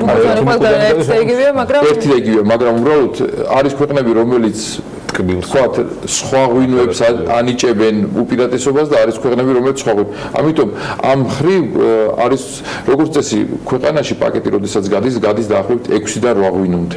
არც ერთ ქვეყანას არ მეაქვს 25 ღვინო. ესე იგი, ამ შერჩევით ხდება ღვინოების განსხვავებაც აქედან გამომდინარეა. არის უფრო მეტად მძიმე ღვინოები, მსუბუქი, ვთქვათ, მშრალი, ნახევრადმშრალი, ნახევრადთბილი, თეთრი, ვარდისფერი. ბაზრის მოთხოვნა და თქვენ სტრატეგიაში რომელი მიმართულებით არის დღეს უფრო მეტად ინტერესი გამახვილებული, თუ შეგვიძლია თქო უნდა ამაზე საუბარი, გარდა კორეისა, რას უმიზნებთ?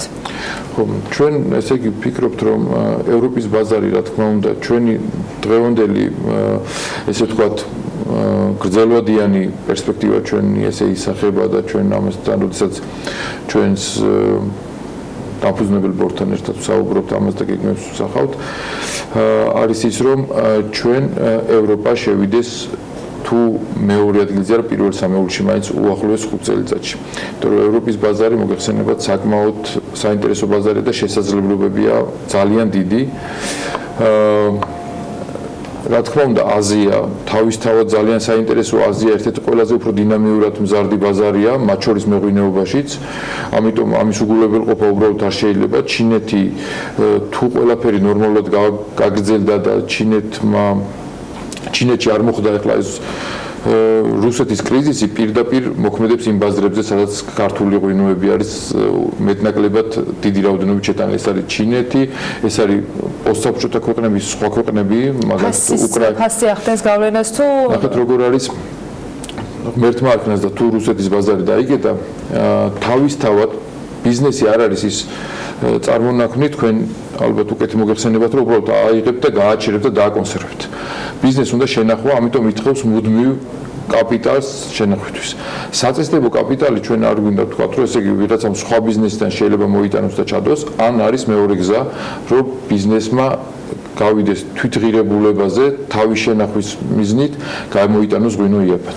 აქ არის მეორე პრობლემა. როდესაც ბაზარზე გამოდის ქართული ღვინო, მნიშვნელობა არ აქვს რომელი ქვეყნის იქნება, მაგრამ ჩვენ ახლა ქართულ ღვინოზე ვსაუბრობთ იაფად, ხდება ფასის დაწევა ზოგადად. იმიტომ რომ მომხმარებელი როდესაც მიდის მაღაზიაში და არჩევს პროდუქციას, ის არ უყურებს, ახლა უყურებს რომ ერთი ქვეყნის ნაწარმია, ერთი და იგივე დასახელება კი შეფუთვაზე განსხვავდება, თქვათ სასაქონლო ნიშანი განსხვავდება, მაგრამ ეს არ არის ამოსავალი წერტილი ჯერ ჩვენ არ გვაქვს ისეთი ბრენდები, როგორც იქნება მაგალითად Coca-Cola, კიდე ერთხელ ვიძახი ესეთი საყოველთაოდ ცნობილი ბრენდები, ხო? ქართული ღვინო მაინც საქართველოშია უფრო ცნობილი, ან ტრადიციულ ქვეყნებზე ბრენდები მით უმეტეს და სასაქონლო ნიშნები, ამიტომ როგორც წესი ირჩევს პროდუქტს.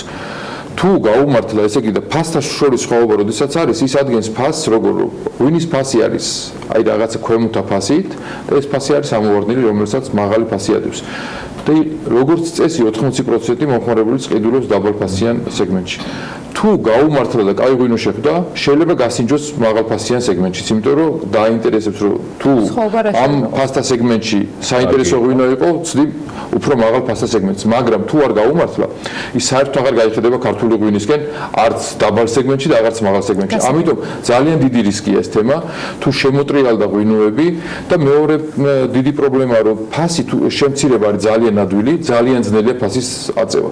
იმიტომ რომ ყველა მომხმარებელი არის რაღაცა საფასო სეგმენტში და პროდუქტი ირჩევს რაღაცა საფასო სეგმენტში, არის თვითონ მომხმარებელს უყალიბდება აზრით, ქვეცნობიერად, მათ შორის არის რაღაცა ფსიქოლოგიური ბარიერი, რომელზეც ძალიან უჭირს ხოლმე მომხმარებელს გადასვლა, ამიტომ თუ ჩვენ გადავედით სხვა ან ჩამოვედით ქვემოთ, ან ზემოთ ავედით სხვა საფასო სეგმენტში, იმ საფასო სეგმენტის მომხმარებელი კი არ მოყვება ჩვენ სხვა საფასო სეგმენტში, არამედ გადადის სხვა პროდუქციას.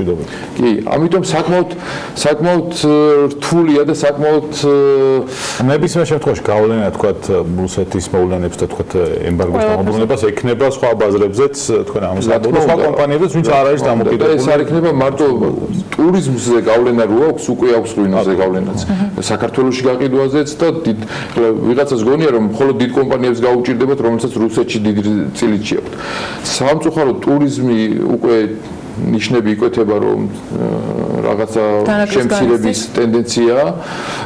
ეს პირველ რიგში ჩემი აზრით ცუდ გავლენას იქონიებს აი ზუსტად მცირე მარნებზე საწყის ეტაპზე, რომელიც ტურიზმთან მიაბეს ეს მცირე მარნების წარმოება, რომელიც იმიტომ რომ მცირე მარნისთვის გაცილებით რთულია ექსპორტზე მუშაობა, იმიტომ რომ ექსპორტს ჭირდება რაღაცა გარანტირებული რაოდენობები. თუმცა მე მინდა გითხრათ რომ თქვენ არც ისე ბევრ კომპანიას წარმოადგენთ ჩამონათვალში, ვინც მოახერხა და ამ დროს განმავლობაში დივერსიფიცირება ასეთ დონემდე მიიყვანა სამწუხაროდ და იმედი მაქვს რომ ძალიან ბევრი კომპანია ჩადგება ამ რიგში და ეს იქნება მაგალითი მათ შორის და გვინდა რომ ჩვენი ეთერითაც ეს მაგალითები იყოს გაჟღერებული. თუმცა თქვენ მხოლოდ ღვინოს არ აწარმოებთ, ეს არის კოსმეტიკური საშუალებები, რომლის მიმართულებითაც კომპანია მუშაობს. რა ტიპის თქვა დივერსიფიცირება მოახდინეთ თვითონ წარმოების და ვიცი რომ ასე სხვა ქვეყნებშიც გაგვაქვთ ეს პროდუქტი. აი ეს რა სეგმენტი არის და ეს რა წილს ქმნის მთლიანი კომპანიის შემოსავლებში? მოდით აქედან დავიწყოთ რომ ჩვენ არა ვართ კოსმეტიკის მწარმოებელი კომპანია.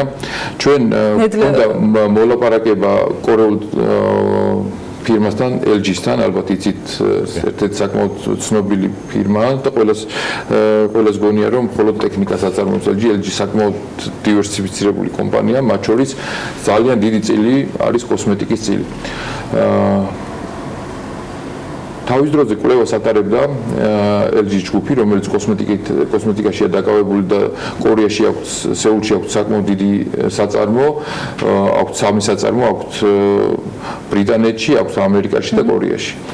და შეარჩიეს ჩვენი რამდენიმე ღვინო, რომლითაც ამზადებენ თავიანთ კოსმეტიკას. ესე იგი ჩვენი ალბათ სწორი არ არის რომ ჩვენ ვამზადებთ, ჩვენი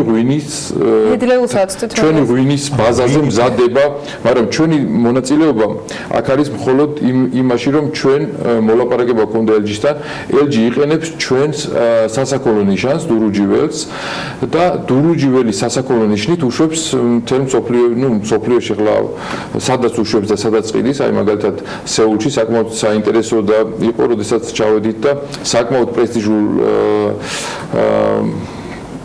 მაღაზიებში, ჰიპერმარკეტებში და სპეციალიზირებულ მაღაზიაშიც დავინახეთ საკმაოდ ძვირ სეგმენტში კოსმეტიკა, კოსმეტიკა, რომელიც ჩვენი სასაქონლო ნიშნით არის ნიშანდებული.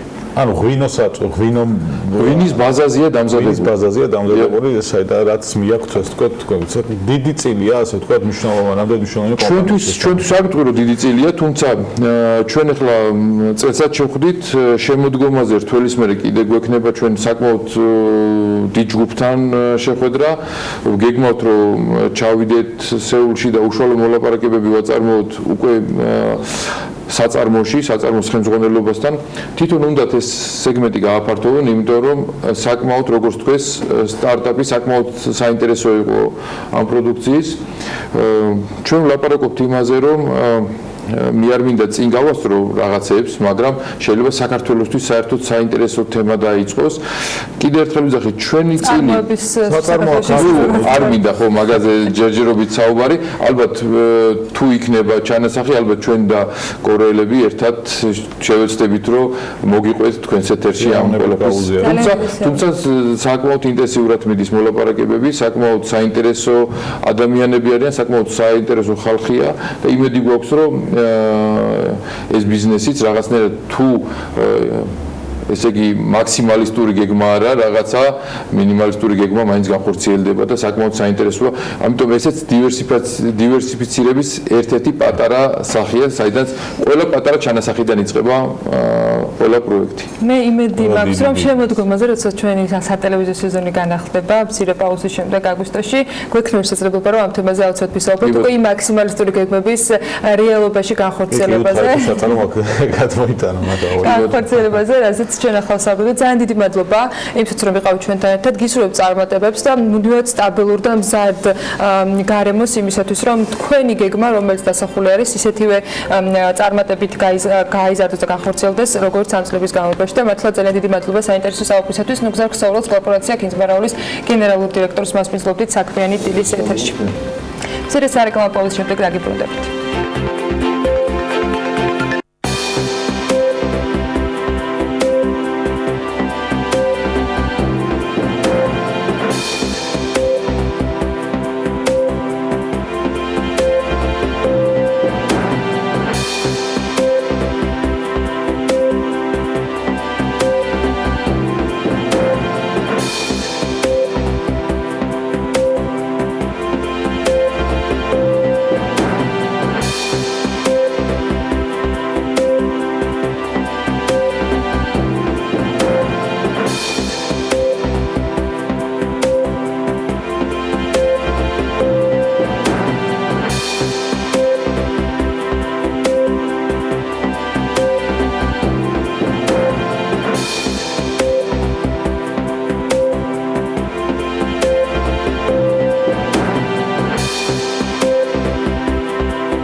ყოველთვის შეიძლება თუ არა არის კურსის მერყეობა იუმორთან ასოცირდებოდეს, მაგრამ ცოტა მხიარულად რო შეხედოთ ამ ამბავს, არის კურსის ცვლილება დიეტას დაუკავშირეთ გუშინ რაღაც მომენტში, რომ ძალიან მარტივად კრებს წონას და ძალიან რთულია მისი უკან დაბრუნება, მაგრამ რა ხდება მთელი ამ პერიოდის განმავლობაში ლართან დაკავშირებით, ძალიან საინტერესო ანალიტიკა მოგვითხრა ელენე კვანჯელაშვილმა, რაზე ახდენს ის გავლენას, რაზე მოქმედებს და რა ახდენს თავად ლარზე გავლენას.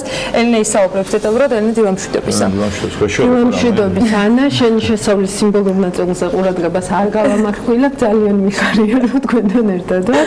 დღეს მართლა მინდა რომ ყურადღება გავამახვილოთ იმაზე, რა გვესმის ლარის კურსთან დაკავშირებით, რა პროგნოზები იკეთდება მას შემდეგ, რაც რუსეთი სხვადასხვა ტიპის ემბარგოთი გამოცხადებულად, ფარულად თუ მოკლედ ყველანაირად გვიტევს კი ნამდვილად.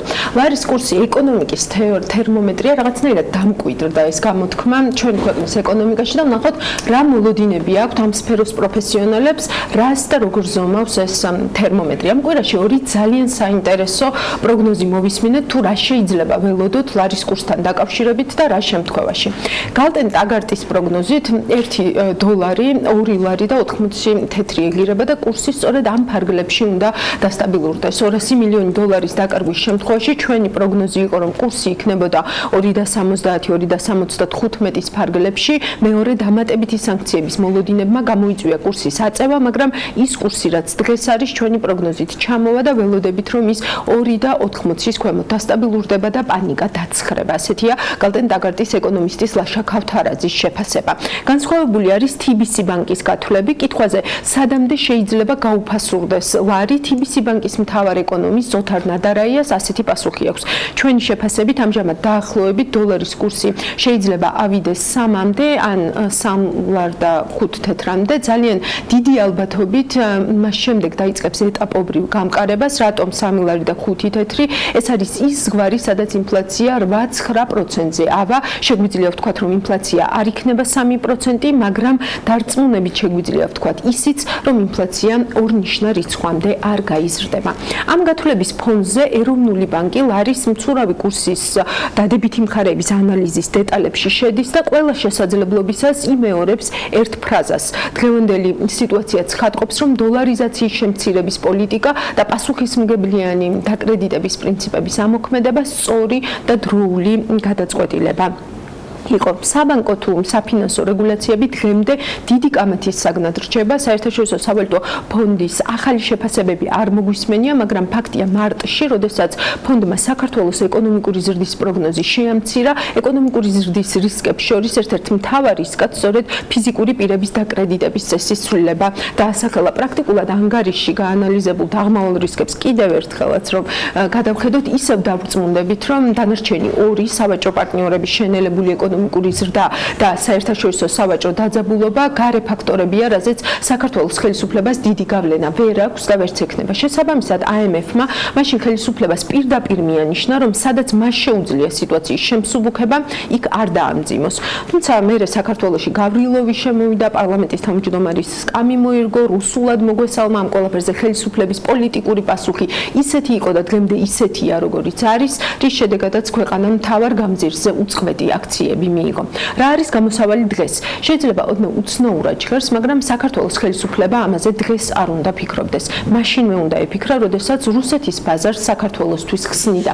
ბოლო-ბოლო ჩვენივე არც თუ შორი ისტორია აჩვენებს, რომ რუსეთის ყველა გადაწყვეტილება საქართველოსთან მიმართებით ყოველთვის პოლიტიკურია და ეკონომიკური მიზანშეწონილობის კვლევა საჭირო პრაქტიკულად არც არის. გენადი ონიშენკომ ამ რამდენიმე დღის წინ ღიად განაცხადა, რომ დიახ, ქართულ ღვინოს პოლიტიკური მოტივებით შეექმნა რუსულ ბაზარზე პრობლემები და ხარისხი მეასე ხარისხოვანია. ჩვენი შეშინება იმით, რომ რუსეთი ემბარგოს დაგვიწესებს, მართალია დღეს უფრო ადვილია, ვიდრე 2013 წლამდე იყო, რადგან რუსეთის ბაზრის გახსნასთან ერთად ამ ბაზარზე დამოკიდებულებაც მნიშვნელოვნად გაიზარდა, მაგრამ არც იმდენად, რადგან იგივე 2006 წლის ემბარგომ აჩვენა, რომ თუ პროცესებში ჩვენი დასავლელი პარტნიორები აქტიურად არიან ჩართულები და ეკონომიკური პოლიტიკაც რეგულირების ნაცვლად უფრო თავისუფალი ბაზრის პრინციპებზე ეწყობა, მაშინ ქართული ღვინო ახალ ბაზრებსაც იპოვის და ლარის გაუფასურებაზე გავლენის შერბილება შესაძლებელია მიუხედავად დაუშვათ იმ დროს ქუჩაში გადასული აქციებისა, გლობალური ფინანსური კრიზისისა და ომისა. არადა შორს წასვლა და ემბარგო საერთოდ არ არის საჭირო იმისთვის, რომ მიხვდე რუსეთის ბაზარზე დამოკიდებულება სარისკოა ნებისმიერ შემთხვევაში. აი მაგალითად 2015 წელს საქართველოს-რუსეთის ურთიერთობები არ გართულებულა, მაგრამ რუსეთში არსებული ეკონომიკური კრიზისის გამო საქართველოს ექსპორტი რუსეთში 41%-ით შემცირდა, ეს დაახლოებით 112 მილიონი დოლარია, ხოლო რუსეთიდან ფულადი გზავნილები 46%-ით შემცირდა, დაახლოებით 369 მილიონ დოლარზე ვსაუბრობთ. ჯამში აღნიშნული 2 წყაროდან საქართველოში დაახლოებით 9 მილიარდი დოლარით ნაკლები თანხა შემოვიდა. ეს აისახა კიდეც საქართველოს ეკონომიკაზე, განსაკუთრებით ლარის კურსზე, თუმცა 2015 წელს ეკონომიკის ზრდა არ შეუწყვეტია და 4.8%-ით გაიზარდა. დღესაც ლარის კურსი არ არის დამოკიდებული მხოლოდ რუსეთიდან შემოსულ დოლარზე, ყველა ქვეყნიდან ჯამურად შემოსულ დოლარზეა დამოკიდებული, ამიტომ გადამწყვეტი მნიშვნელობა აქვს, რა გეგმა აქვს თავად მთავრობას. თუმცა ამ ეთერისთვის მზადების დროს რომ დავფიქრდი, მივხვდი, რომ ანტიკრიზისული გეგმა ეს ჩვენი ტერმინია, ჩვენ ვითხოვთ ასეთ გეგმას ხელისუფლებისგან და რადგან ხელისუფლებას არც თავის დროზე ჰქონია შემუშავებული გეგმა B და არც დღეს ჩქარობს მის წარმოქმნას, ალბათ უნდა ვივარაუდოთ, რომ ამ ვითარებას ის კრიზისულად მნიშვნელოვნად სულაც არ მიიჩნევს. არადა პროფესიული სფეროს ყველა წარმომადგენელი ერთსა და იმავეს უმეორებს ინვესტორებისთვის და ინვესტორებისთვის მნიშვნელოვანია მოლოდინების სწორი მართვა და ამისთვის ხელისუფლება რაც შეიძლება დეტალურად უნდა საუბრობდეს გრძელვადიან გეგმაზე როგორ აპირებს მორიგი რუსული დარტყმის მოგერიებას. რიცხვებში ეს დარტყმა ძალიან კარგად აქვს დათვლილი ბესო ნამჩავაძეს Forbes-ის ამ ახალ ნომერში მისი სტატიის სათაურით სიმბოლურია რა ღირს თავისუფლება. Forbes-ის ავტორის დასკვნა ამ მიმართულებით ასეთია. ყველაზე მკაცრი სანქციების პირობებში ექსპორტისა და ტურიზმის სრულად შეჩერებას გულისხმობს აქ ბესო ნამჩავაძე 2019 წელს საქართველოს შემოსავლები რუსეთში ექსპორტიდან და რუსული ტურიზმიდან 700 მილიონი დოლარით შემცირდება, რაც ცოტა არ არის, მაგრამ ასეთი მკაცრი სცენარის განვითარების ალბათობა ნულთან ახლოსაა, თუნდაც იმიტომ, რომ ამის პრაქტიკაში აღსრულება ფაქტობრივად შეუძლებელია. რთულია შეაფასო რეალური სცენარი, რადგან მას პოლიტიკური კონტექსტი განსაზღვრავს, რომელიც ნებისმიერ წუთს შეიძლება შეიცვალოს, მაგრამ საჰაერო ფრენების შეჩერებისგან მოსალოდნელ 125 მილიონიან ზარალს წლის მეორე ნახევარში ექსპორტის 50% ენკლებას და ფულადი გზავნილების შემცირების ტენდენციის გაგრძელებას თუ დავუშვებთ, ჯამური ზარალი დაახლოებით 300 მილიონი დოლარი იქნება, რაც მნიშვნელოვანი თანხაა, მაგრამ საქართველოს ეკონომიკის 2%-მდეა. ამას ამბობს ბესო ნამჩავაძე და Forbes-ის კითხვა რეალურად სწორია, რა ღირს თავისუფლება, როგორც კი ასე დავსვამთ კითხვას, უფრო მეტი შანსია სწორი პასუხი გავცეთ არა ოკუპაციას. მადლობა ელენე. ამ კვირაში ველოდებოდით ჩვენ ადგილესულ გეგმას და ფაქტობრივად ყოველ დღე მათ შორის იმის სამოტივაციოდ რომ თავრობას ეს გეგმა რაიმე ფორმით ან თუნდაც შაბლონი შემოეთავაზებინა რა როგორი არის მათი ხედვა, გეგმა თუ არა ხედვა მაინც. ვცდილობდი რომ შემეხსენებინა და სხვა გამოსავალი არც არის, იმიტომ რომ ჩვენ ვსჯელობთ ბევრ ანალიტიკას მივუხილოთ, მაგრამ ჯერ არ გვაქვს პასუხი თვითონ ხელისუფლება, რომელიც პირველი პირი არის იმისთვის, რომ პასუხი გაგვცეს ამ კითხვებზე, ან უბრალოდ ინვესტორებს თუ მოსახლეობას ამ დარგის წარმომადგენლებს დასაქმებულებს ან იმ ადამიანებს, ვისაც საქართველოში ჩამოსვლა უნდა უთხრას რა დახვდებათ აქ და როგორ დახვდებიან, ან როგორ ვაპირებთ, რომ მომავალში გავაგრძელოთ დახვედრა. და სტუმარ მასპინძლობა საქართველოსთვის მნიშვნელოვანია ტურიზმითაც და ტურიზმის გარეშეც, ეკონომიკისთვის კი ცალსახად. მადლობა ელენეს მიმოხილვისათვის. საინტერესო თემები გელოდებათ ანალიტიკას დღევანდელ ეთერში, რომელსაც ელენე დღის განმავლობაში რამდენჯერმე, 3ჯერ ტრადიციულ დროებში შემოგთავაზებს. ძალიან საინტერესო თემებით და სტუმრებით. ჩვენ კი ვიდრე დაგემშვიდობებით ბედნიერი უქმეების სურვებით, მინდა რომ კიდევ ერთი სიუჟეტი დაგიტოვოთ. სოფლად სიღარიბის შემცირება, ახალი ეკონომიკური შესაძლებლობების შექმნა, ფერმერული მეურნეობების განვითარება და სექტორში საერთაშორისო სტანდარტების დანერგვა ევროკავშირის პროგრამის ემპარტის მიზანს წარმოადგენს, რომელიც ქვეყანაში უკვე 2013 წლიდან ხორციელდება. სოფლის განვითარების ევროპული მოდელი საქართველოს 12 საპილოტო მუნიციპალიტეტში იგეგმება. 8 მუნიციპალიტეტში ადგილობრივი განვითარების ჯგუფები შეიქმნა და ადგილობრივი განვითარების სტრატეგიაც შემუშავებულია. მოკლედ სალომე ჭიპაშვილი ყაზბეგის რეგიონს სტუმრობდა ამჯერად და ტრადიციულად წარმატებულ ბენეფიციერებზე სიუჟეტიც მოგვიმზადა. გიტოვებთ ამ სიუჟეტს, გისურვებთ ბედნიერ უქმეებს. ჩვენ ერთმანეთს ორ შაბათს დილის 8-ზე შევხვდებით ტელეპირველზე.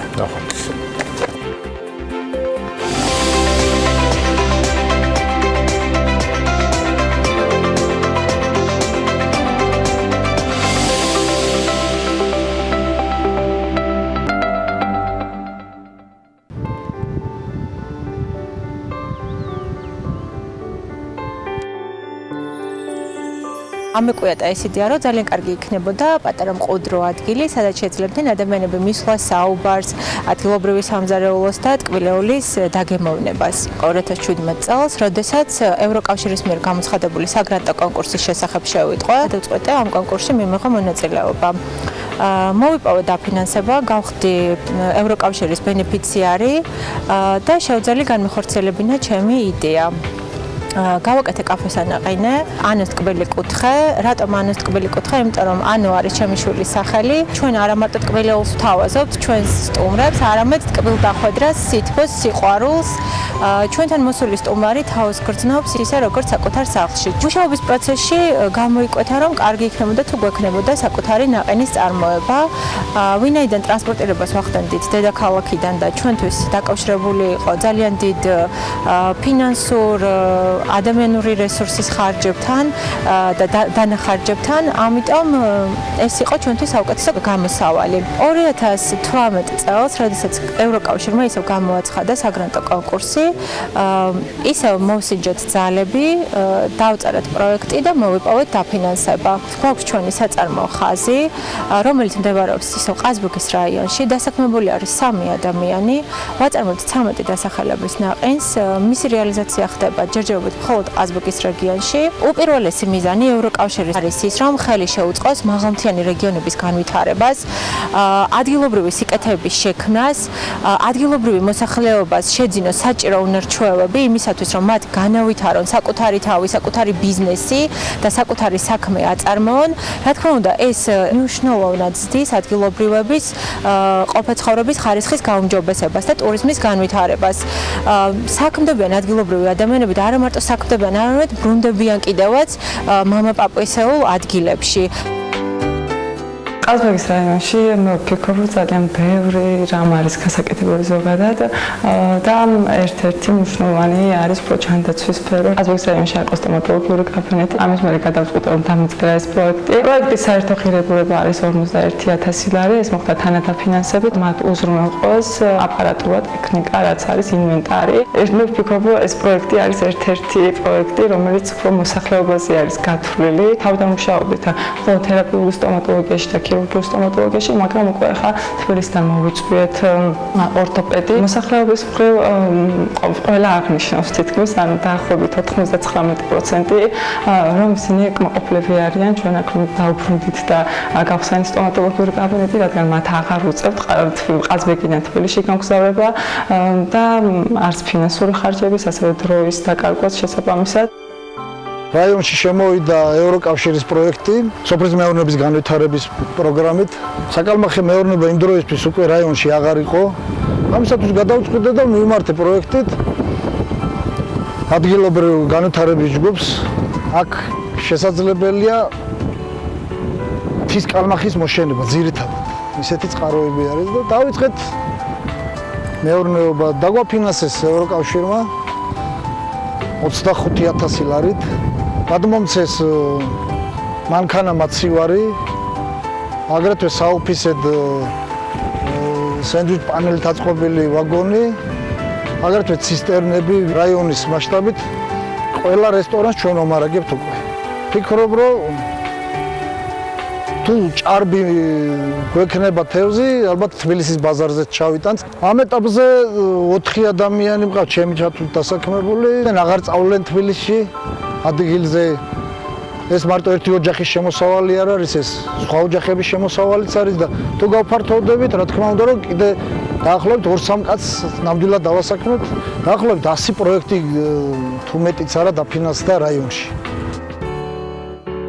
მოსახლეობას უხდებოდა სალონური მომსახურების მისაღებად თბილისში ან სხვა რაიონებში წასვლა და აქედან გამომდინარე გადავწყვეტ, რომ გვეზრუნა ამას და ჩემთვისაც ძალიან საინტერესო სფერო არის ზოგადად სალონური მომსახურება და გამომდინარე იქედან, რომ სერვისები გახდა პრიორიტეტული ევროკავშირის დაფინანსების ფარგლებში, რომ ყაზბურგში შექმნილი იყო დამატებით მომსახურების სერვისები, რომელიც გაადვილებდა რაიონში ცხოვრებას და უფრო მეტ კომფორტს შეექმნა მოსახლეობას. ერთ-ერთად მივიჩნეთ, რომ იქნებოდა სილამაზის სალონი.